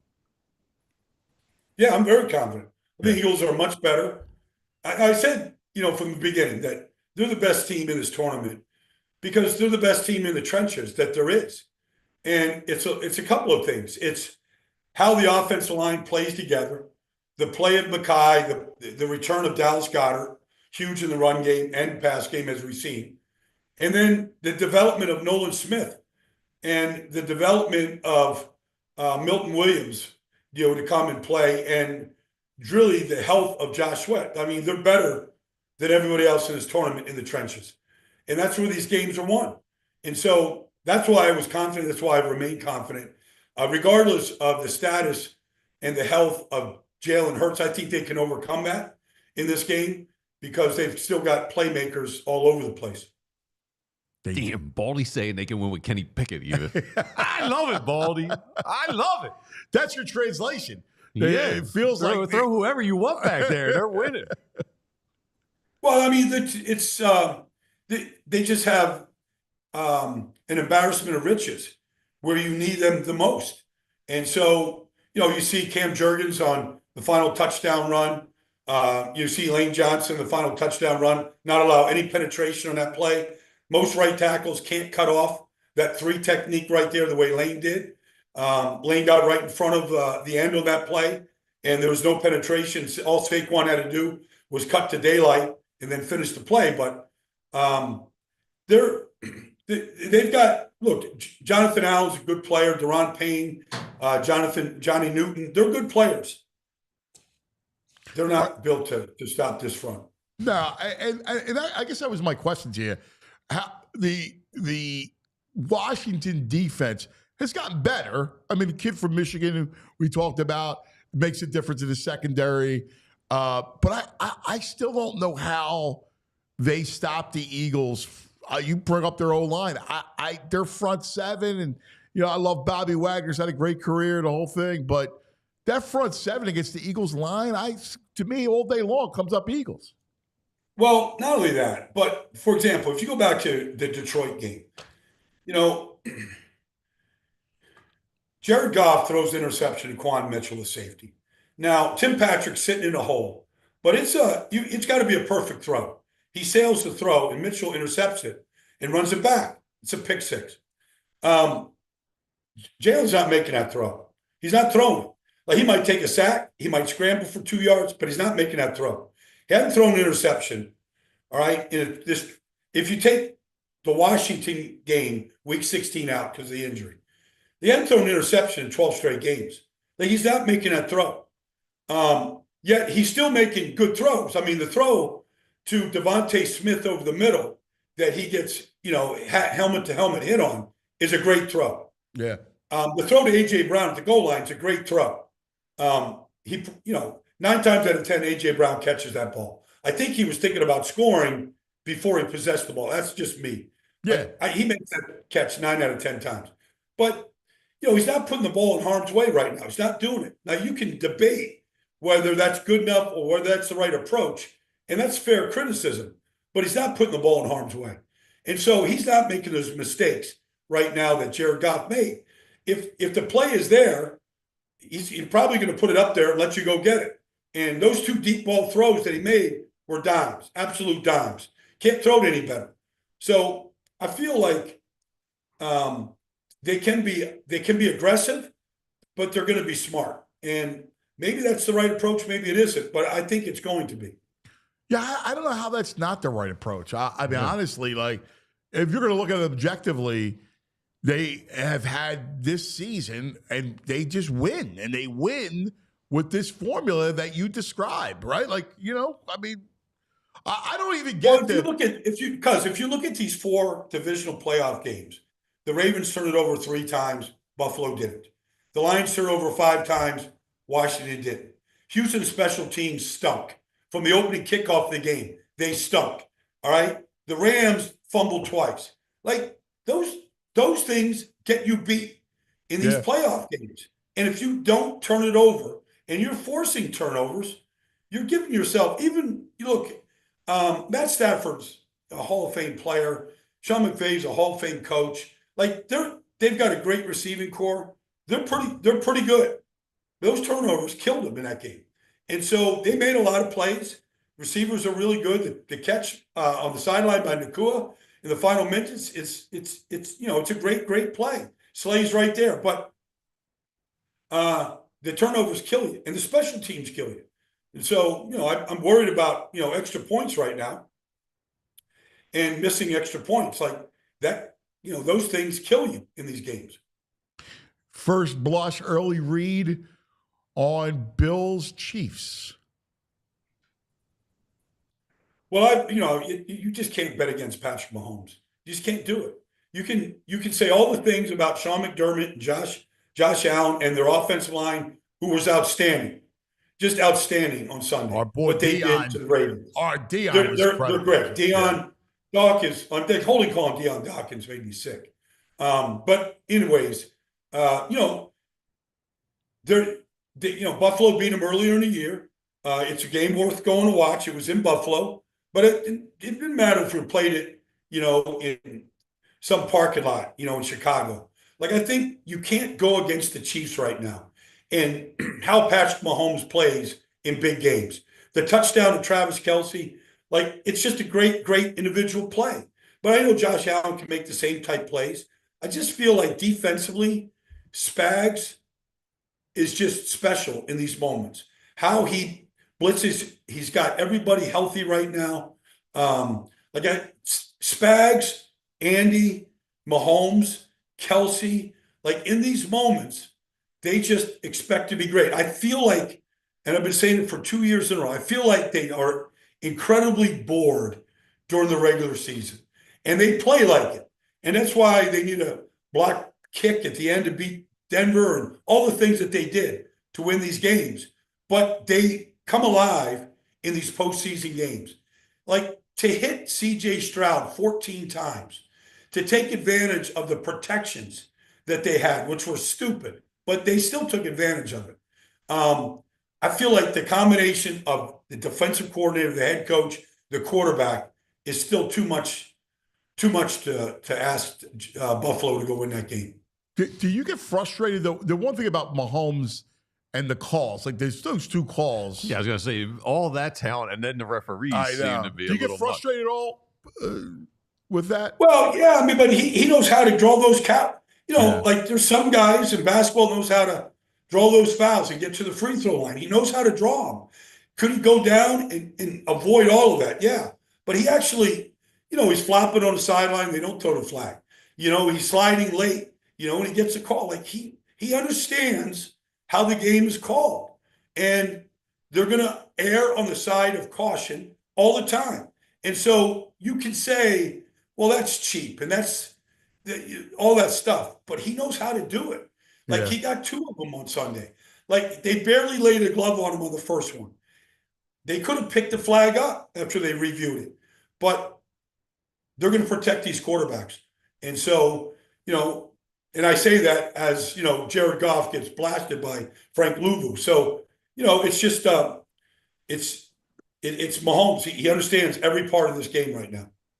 I know. I couldn't believe there was no flag on the Goff hit. My God, he got destroyed. Right. Man, that was crazy. It was unbelievable. I guess back to the Eagles and Washington. The Cosme thing is such a huge loss for them. They're going to put their backup tackle and then play guard. How does that impact this game? And obviously with Carter, it's in neon. Well, look, Cosme had a great season. He's a very, very dependable player. Started 19 games for him, but Trent Scott's going to go in there. He's their backup left tackle. So if anything happens to Coleman over there, I don't know what they do. They're Cornelius Lucas, if he's healthy, I guess. But, Scott's got his hands full on Jalen Carter. And so that's his spot. That's where he lines up most of the time, over the right guard. It's kind of where he lives. It's a lot to ask anybody. But at the same time, Jaden Daniels has such suddenness. You watch him routinely. If protection breaks down, it happened on Sunday where Josh Paschal came free right at him. And his ability to elude quick hitters, the rush, is second to none in this whole league right now. So if Jalen Carter could get in there, he could win. He could win quickly with the swim, with power or whatever. But Jaden Daniels is going to feel it. And it's going to be still hard to get him down to the ground. You watched the game last night? Yeah, well, I was on a plane. I watched it on a plane. I mean, I saw what Ohio State did. Notre Dame made it a game late, but Will Howard was amazing. He was amazing, dude. He was amazing. I mean, and Jeremiah Smith is like that. I think that kid is 18 years old. Yes. I think he's 18. Yes. If he was in this draft, yeah, I'm told he's a top 10 pick. Yeah. If he's in this draft at 18. It's just Ohio State, nobody recruits wide receivers like Ohio State. Nobody. They've littered the league. This kid's the next great one. They're loaded, man. They're just loaded. But Howard was sensational in the game. He was. Jeremiah Smith, it's amazing because the two best receivers in the country, Jeremiah Smith and Ryan Williams from Alabama, are both babies.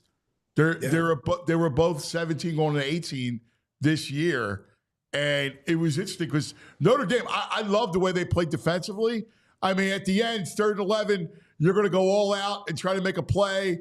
And Howard just, you went man. The only time they went man on him the entire game, and he converted it. Well, credit to quarterback and in the receiver. He bought himself some real estate. Kind of looked like he was bending it to a skinny post. Yeah. And the corner's playing inside out. No, he's got the sideline there. And it was a perfect route. For example, like that's a perfect play in that situation. Yeah. And then you go back, to Saturday night and Lamar's first interception, to Taylor Rapp. There's a breakdown between him and Rashad Bateman. Bateman's running a 7-cut and Lamar's throwing a go route. Like, how does that happen in that spot? Yeah. And Buffalo gets the takeaway. Well, you look at Ohio State in that spot, and you're right, because they came after him. They said, we got to deliver a knockout. We need the ball. We got to get one more possession. And they make that perfect throw route. They see it the same way. Like, that's how it's got to be. You got to be totally in cahoots in that moment. Yeah, I got to tell you, I'm sad. I'm gonna miss college football. We only got 3 games left. I get sad that he's already melancholy. I love it. I get it. It's the greatest. Well, we got to live for Sunday, man. We got to milk Sunday for everything it's got. Let's go.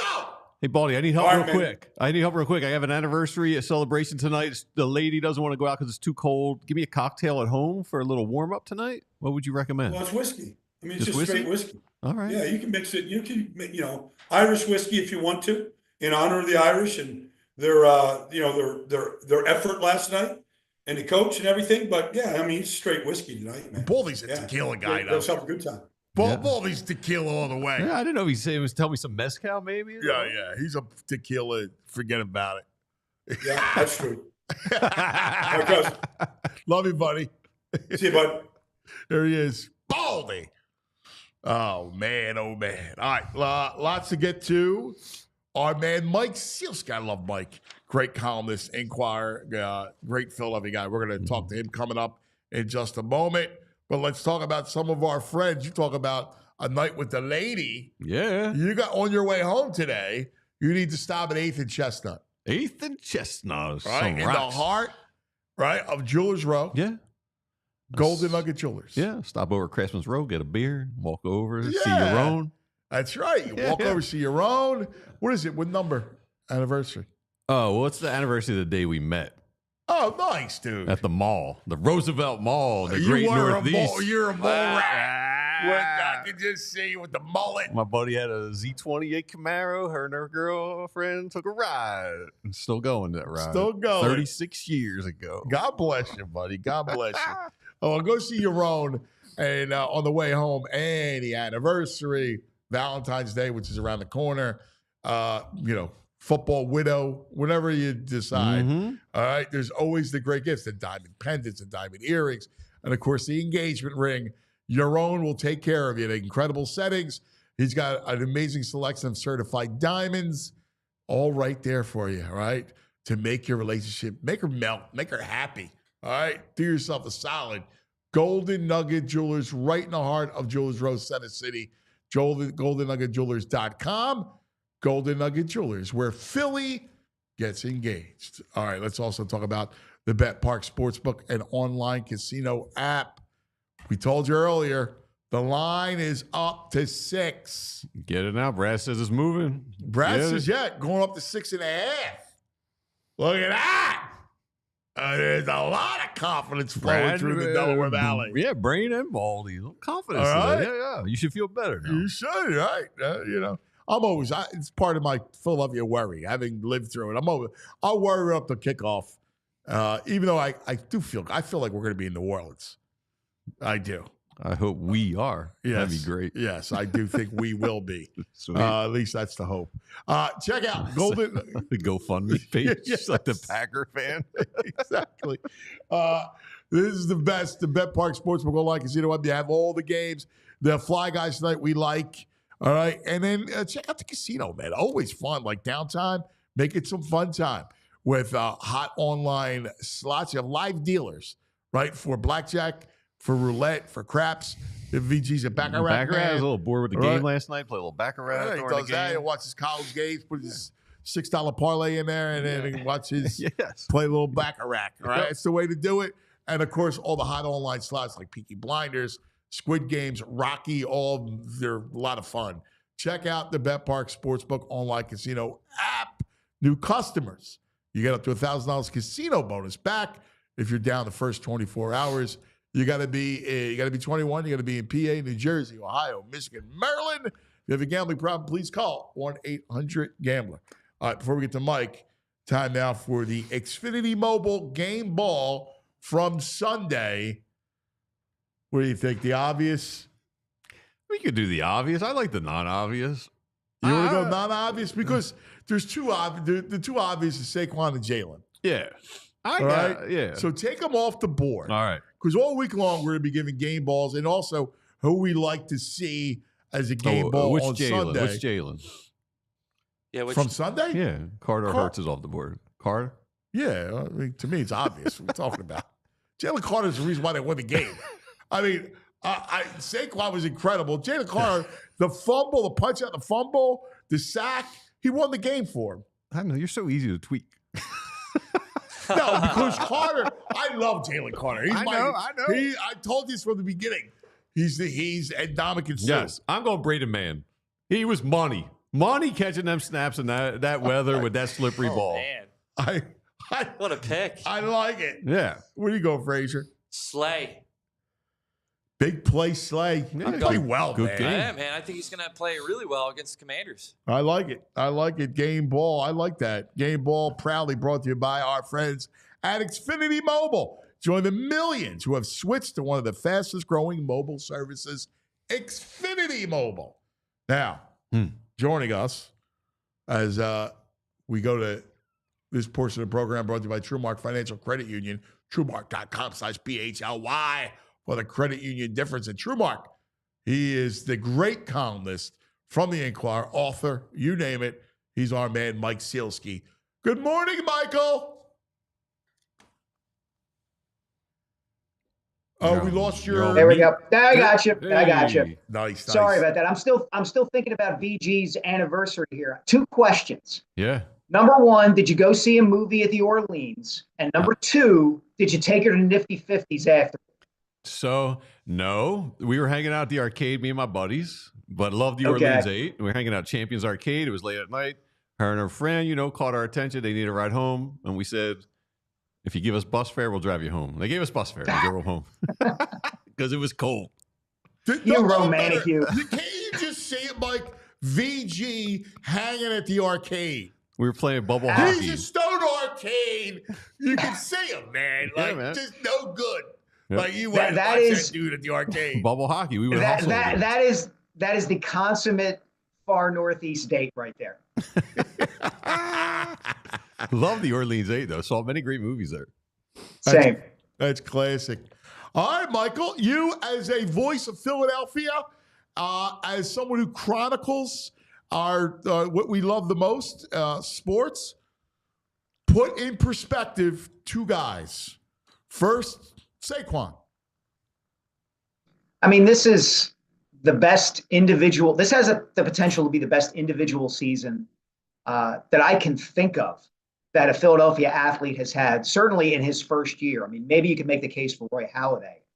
But the idea of him having the opportunity to break a 40-year-old record during the regular season, to be the best and most important offensive player on a team that could win a Super Bowl, and to do it in a way where he is universally beloved and respected by the people in the locker room, his teammates, his coaches, the fans, the people who cover the team.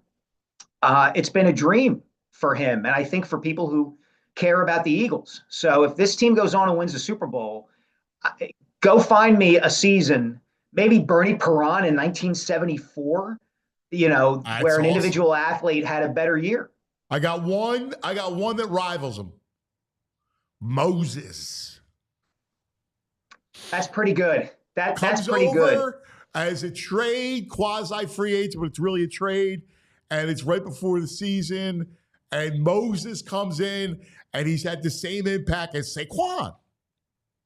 That's a great one, and the interesting thing about it is the fact that when the Sixers got Moses, it was kind of universally acknowledged, like, oh, this is it. This is the thing they've been missing, and now they have it. They haven't been able to get over the hump.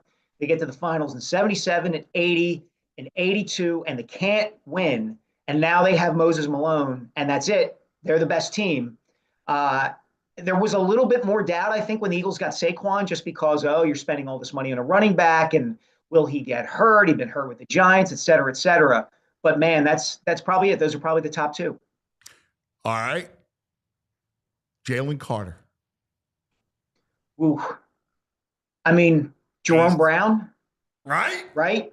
I mean, that's the obvious one, right? I mean, he's that good. He saved their bacon Sunday. I wrote about it in the locker room afterward. You could hear Howie behind all of us talking to Jalen, shout him out how proud he was.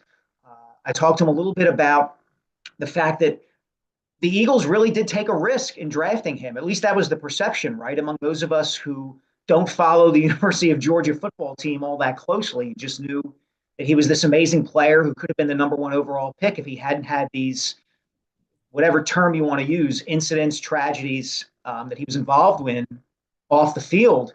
And he basically, he understood that. I talked to him about it after the game.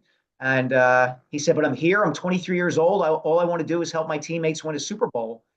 He's the best defensive player on the best defense in the NFL. And it's his second season. So who knows what's in store for him.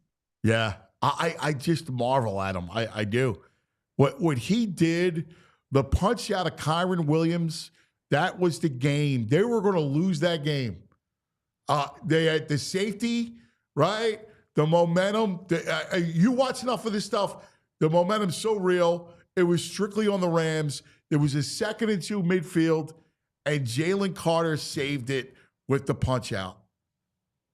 Yeah, you're 100% right about that play. And then, of course, the sack on the next to last play of the game. If you watch, there have been a couple film breakdowns of that play that have gone out on social media. And, man, it sure looks like Stafford's going to have an open receiver in the middle of the field if Carter doesn't get to him.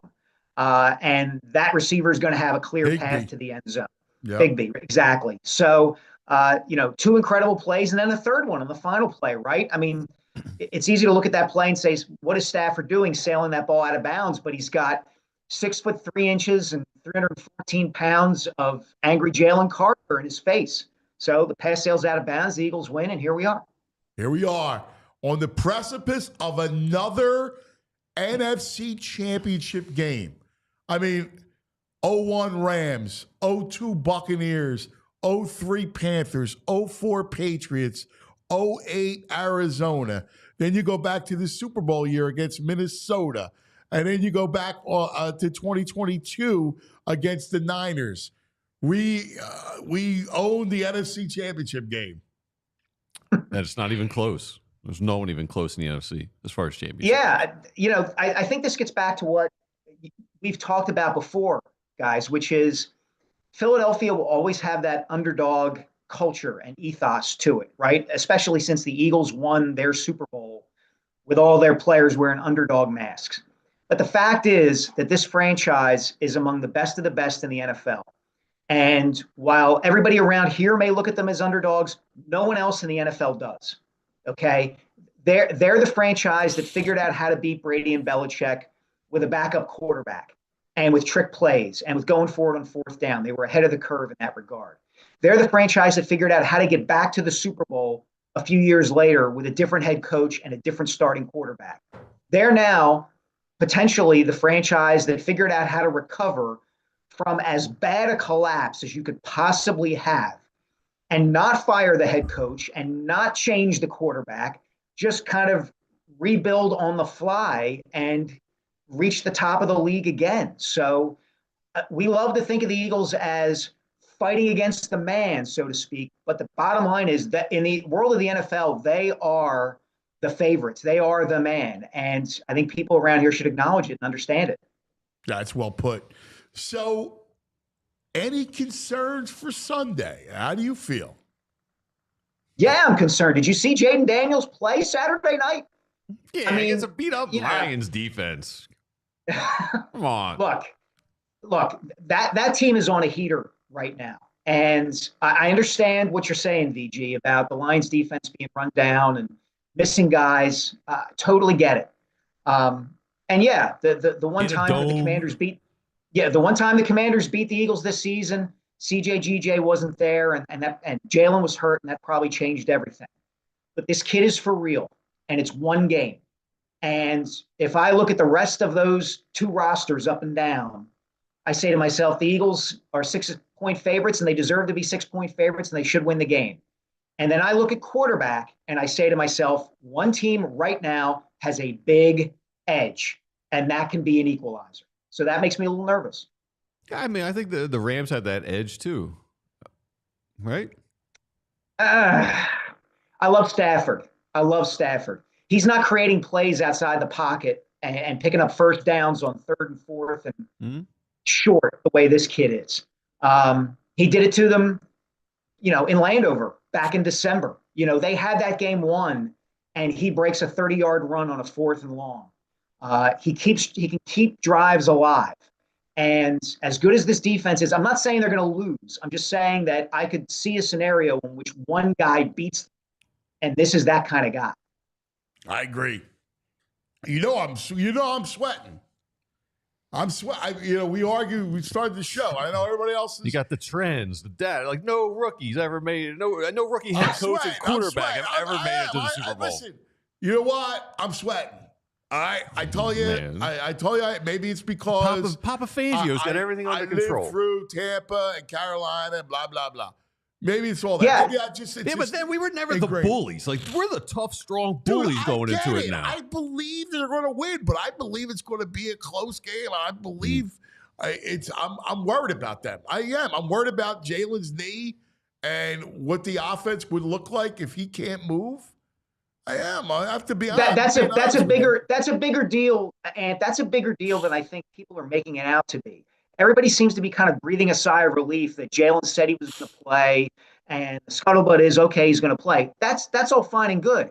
If he can't move, then that's a problem. I mean, they had 65 net passing yards in the last game, and he could move for half of that game, and it still wasn't working.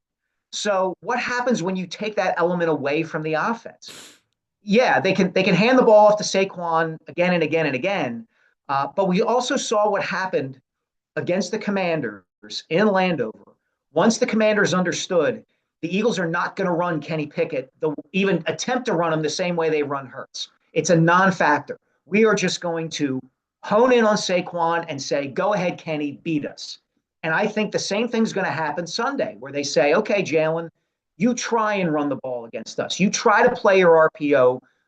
Go ahead, take your shots throwing the ball to A.J. Smith and DeVonta Smith. We'll take our chances with that. Does that mean the Eagles are going to lose or Jalen can't do it? No, but, it's not like it's a slam dunk. They're going to take care of it. I use the analogy that's right in your wheelhouse, all right? You and I are Duke. And we're watching Rocky hit the meat, right? Yep. And we're going, yo, champ, just be careful because this dude means business. Yep. And VG sitting there going, he's playing the champ, saying, yeah, I mean business. Hey, Jergens, what's the pay-per-view take? Yeah, there's a reason that they call that La La Land. It's not reality. It's not the link in 40-degree weather. But Fangio and his defense punching you in the face. VG, at some level, I admire your confidence. I'm conditioned to look at Philadelphia sports and say, unless the hometown team is playing with nothing to lose, there's going to be nervousness. And in this situation, Washington is the team that has nothing to lose. They've exceeded expectations. They're happy they're playing with house money, whatever cliche you want to use. And they are riding this wave, and that makes them very, very dangerous. Yeah, their Super Bowl was last week. Listen, the one thing that we all agree with, Josh Harris cannot raise any trophy at the lake. No, right? no. That cannot be, man. No. That can't be. No. That would be, oh my God. I can't even contemplate that scene, seeing that. That would I be don't even know if they could allow an all-timer. No. They would have to call the state, like the Pennsylvania National Guard if that happens. And he would have no like situational awareness of it either. He would happily be out there celebrating and not giving a thought to how it looks to people around here. No. And here's the other thing. Like, I always go back to I close my eyes and I imagine, right? And I try to see we always talk about see the next day's headline type of thing. But I don't know if you feel this, because I think Philadelphians have some sort of intuition when it comes to sports. And I think it's going to be a bloodletting game, but I do think the Eagles will win because I could feel New Orleans. I feel Philadelphia. I could see Eagle fans on Bourbon Street. I feel it. I can taste the Sazerac. Yeah, and it's interesting you say that, Ant. Eagles fans are due for, I guess you'd call it like a really nice Super Bowl setting or an appropriate Super Bowl setting, right? They've had Jacksonville. They had Bloomington/Minneapolis when you didn't want to dare set foot outside because you thought you might die from the cold. And then they had Phoenix, which was okay, but New Orleans is the creme de la creme here. So, yeah, the fans themselves deserve a chance to get themselves in Bourbon Street. Really, dude? I mean, Mike, you're so right. Jacksonville was horrible. That's true. It was horrible. Yeah, we are due a good location. It's such a miserable setting. It was awful. And then Bloomington and Minneapolis were worse. I say this all the time, and it's totally true. It was worse. I went out to Fargo that week. I drove from Minnesota to North Dakota to do hey, how is Fargo reacting to the fact that Carson Wentz isn't starting the Super Bowl for the Eagles? The day I spent in Fargo was the warmest day of my week. And it was 20 degrees with 25-mile-per-hour winds. Dude, I'll never forget. It was so bad.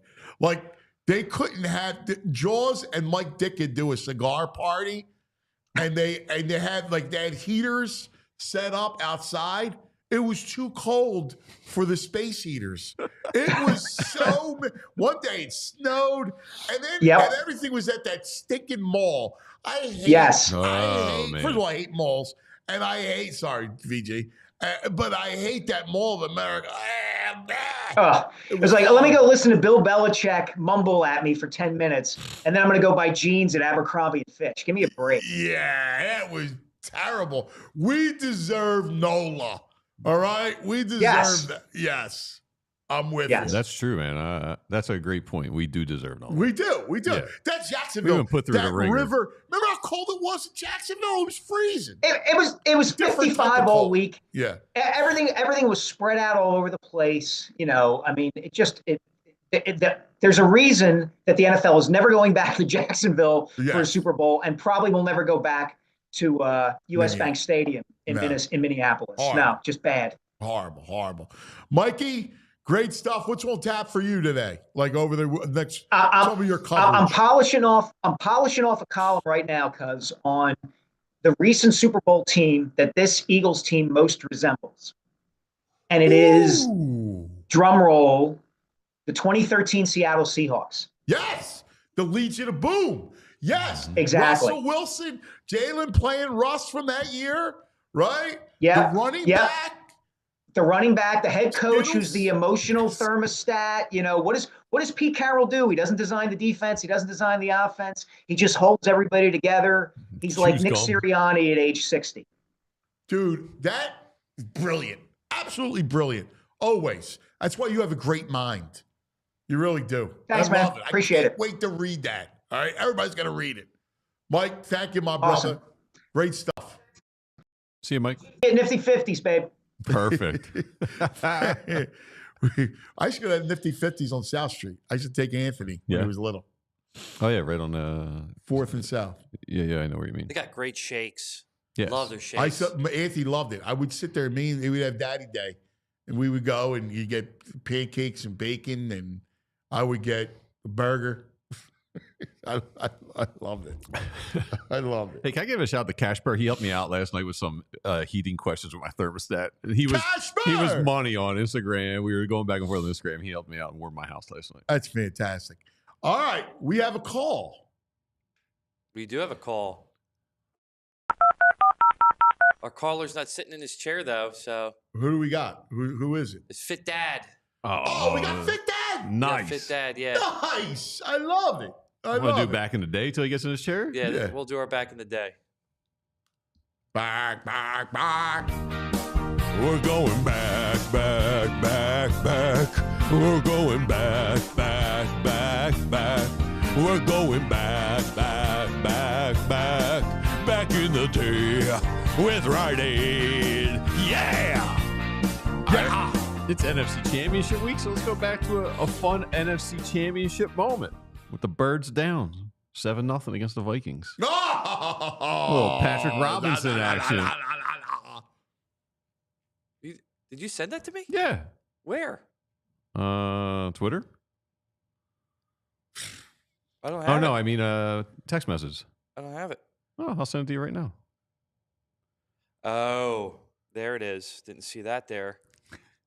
Well, did you expect that we were going to have a Rite Aid? Well, he usually sends it to me on Slack and not. Frazier. Come on, bro. He usually sends it to me on a different program. You know we're going to have a Rite Aid back in the day moment. We do it every day. I had one planned. I Oh, had you one, do? I had one prepared. Let's do a back in the day duel. No, we're going to use yours. No, who's yours? What's You yours? were going to go back to Sunday. Let me guess. Right? Well, the Eagles did this really cool. He's such a fugazi. We're going to go back to Sunday. What a fugazi. They did this really cool showcase of the game, so I wanted to show it. But You fake Notre Dame fan. All right, we're going to go to his. I know it. I can see You right texted through me that. stuff right under it, too. Oh, I didn't see it. Here we go. 4 men on the rush. Keenum throws. He's picked. Patrick Robinson back the other way. Looking for a block. Gets it. Robinson for the touchdown. Was that Ronald Darby to throw that block? He got hammered on that block. Man, I was in the building with Jamie. So good. That was outrageous. That was incredible. Good back in the day moment, VG. You win. Thank you. It was really cool, okay? The showcase. All right, it was. Here we go. He's not in his chair again. He's not in his chair. He was just in his chair when we were doing that. Come on, Fit Dad. Come on, Fit Dad. We're bring him up to you. Listening on what's going on in his house. We're up against it. We got a minute left of the show. And we love our callers. He's not Dude, there. we're looking forward to this. All right. Well, what are you going to do? Maybe we'll hype him up for tomorrow. He said he tried yesterday, but he couldn't do it. Did he really?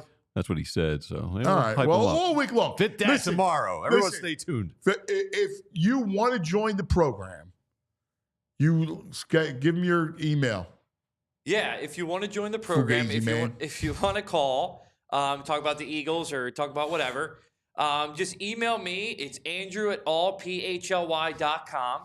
That's all you got to do. Email me at andrew@allphly.com. I'll send you a link. You can get on the program, and you can hang out. All right, all week long and through the Super Bowl, we will definitely do it. Yeah. All right. Big farts booing. Fit that in the chat.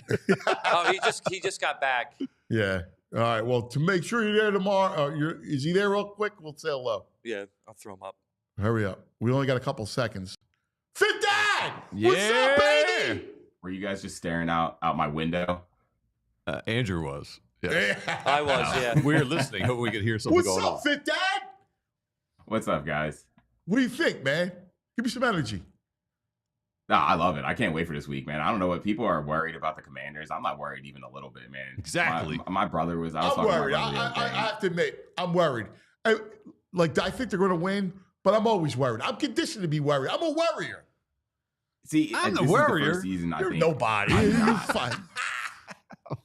Yeah, I don't know. This is the first season I'm not really worried about the playoffs, and I really mean that going into this game. I think this is going to be a very lopsided game, and I mean that from the offensive side. I think Jalen comes out firing, and because I think he's going to be forced to fire. I don't think he's going to have the mobility to be able to run. They're going to let Saquon do what he does, and they're going to have a lot of play action. I love everything he's saying. Look at that. Listen. Simple. So you think Simple. You think it's going to be an easy win? Like you're smelling. I think it's going to be a trouncing. Yeah. I'm with you. Double digits. Wow. Yep. Look at that. Yeah, and you they're don't going to fear go to the Super Jaden Bowl, Daniels? and yeah, listen, we New Orleans is right there. We're one game away from New Orleans, and I don't see Jalen Hurts going in that game with any other attitude besides we're winning this thing. That's it.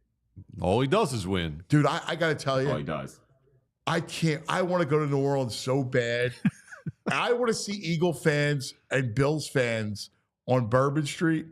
Yeah. Oh, my God. It will be unbelievable. They may not invite us back. People loving the confidence in the chat. I got Fit Dad. You made me feel good today, buddy. How can you go into any game? We're right there. How can you go into any game at this point and think anything other than we are going and make? Listen, I may not be right. Who knows? All I know is we're walking out this game with a W. I don't care how we get it. Yeah. Listen, I feel the win. I just think it's going to be scary. It's going to be a scary ride. I don't think it's going to be trouncing, but I would love a party. We've had the parties, right? San Francisco was a party. Minnesota turned out to be a party. Mm-hmm. I would love a party on Sunday. I want to give you an example. So I was at the NFC Championship 2 seasons ago when they gave San Francisco that beating. Yeah. And I'm getting that same vibe. Everyone's like, oh, the Commanders are coming in. They're scary. They're hot. Yes. Blah, blah, blah. Listen, you think Sirianni's not going to have these guys ready? Exactly. The first 4 games of this season woke him up. Mm-hmm. And that team is going to come in ready to kick some Commander. Who are we, the Commander? Like, bro, go back to Yeah. You're awesome. Dude, you got to be a regular, man. I love your energy. I love your vibe. For sure. I'm always around. I listen to you guys every day. You're the best. I love it, Fit Dad. Go Birds! Go Birds. Let's go. Birds! There he is. Appreciate him. You got this quiet, I cool, love him. Yeah, super he's smooth. fantastic. Yeah. All right. Great job. Well, good job, Frazier. Great job, Joey Moreau. Great job, Joey Moreau. Look at this. Look at the jacket he's got on. Can you come around for a Come second? back. Come in. Show the, I mean, show the people this jacket. It's like a parachute. He's got the Costanza jacket on.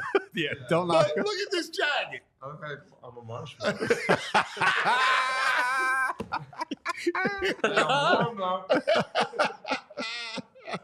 All right, that's going to do it for us today. We got special stuff planned all week long. We love you guys. Enjoy it, man. It's nothing like it when the Eagles are on this kind of run. Have a great day. See you in the morning. Go Birds. Go Birds. We all silly like the mayor.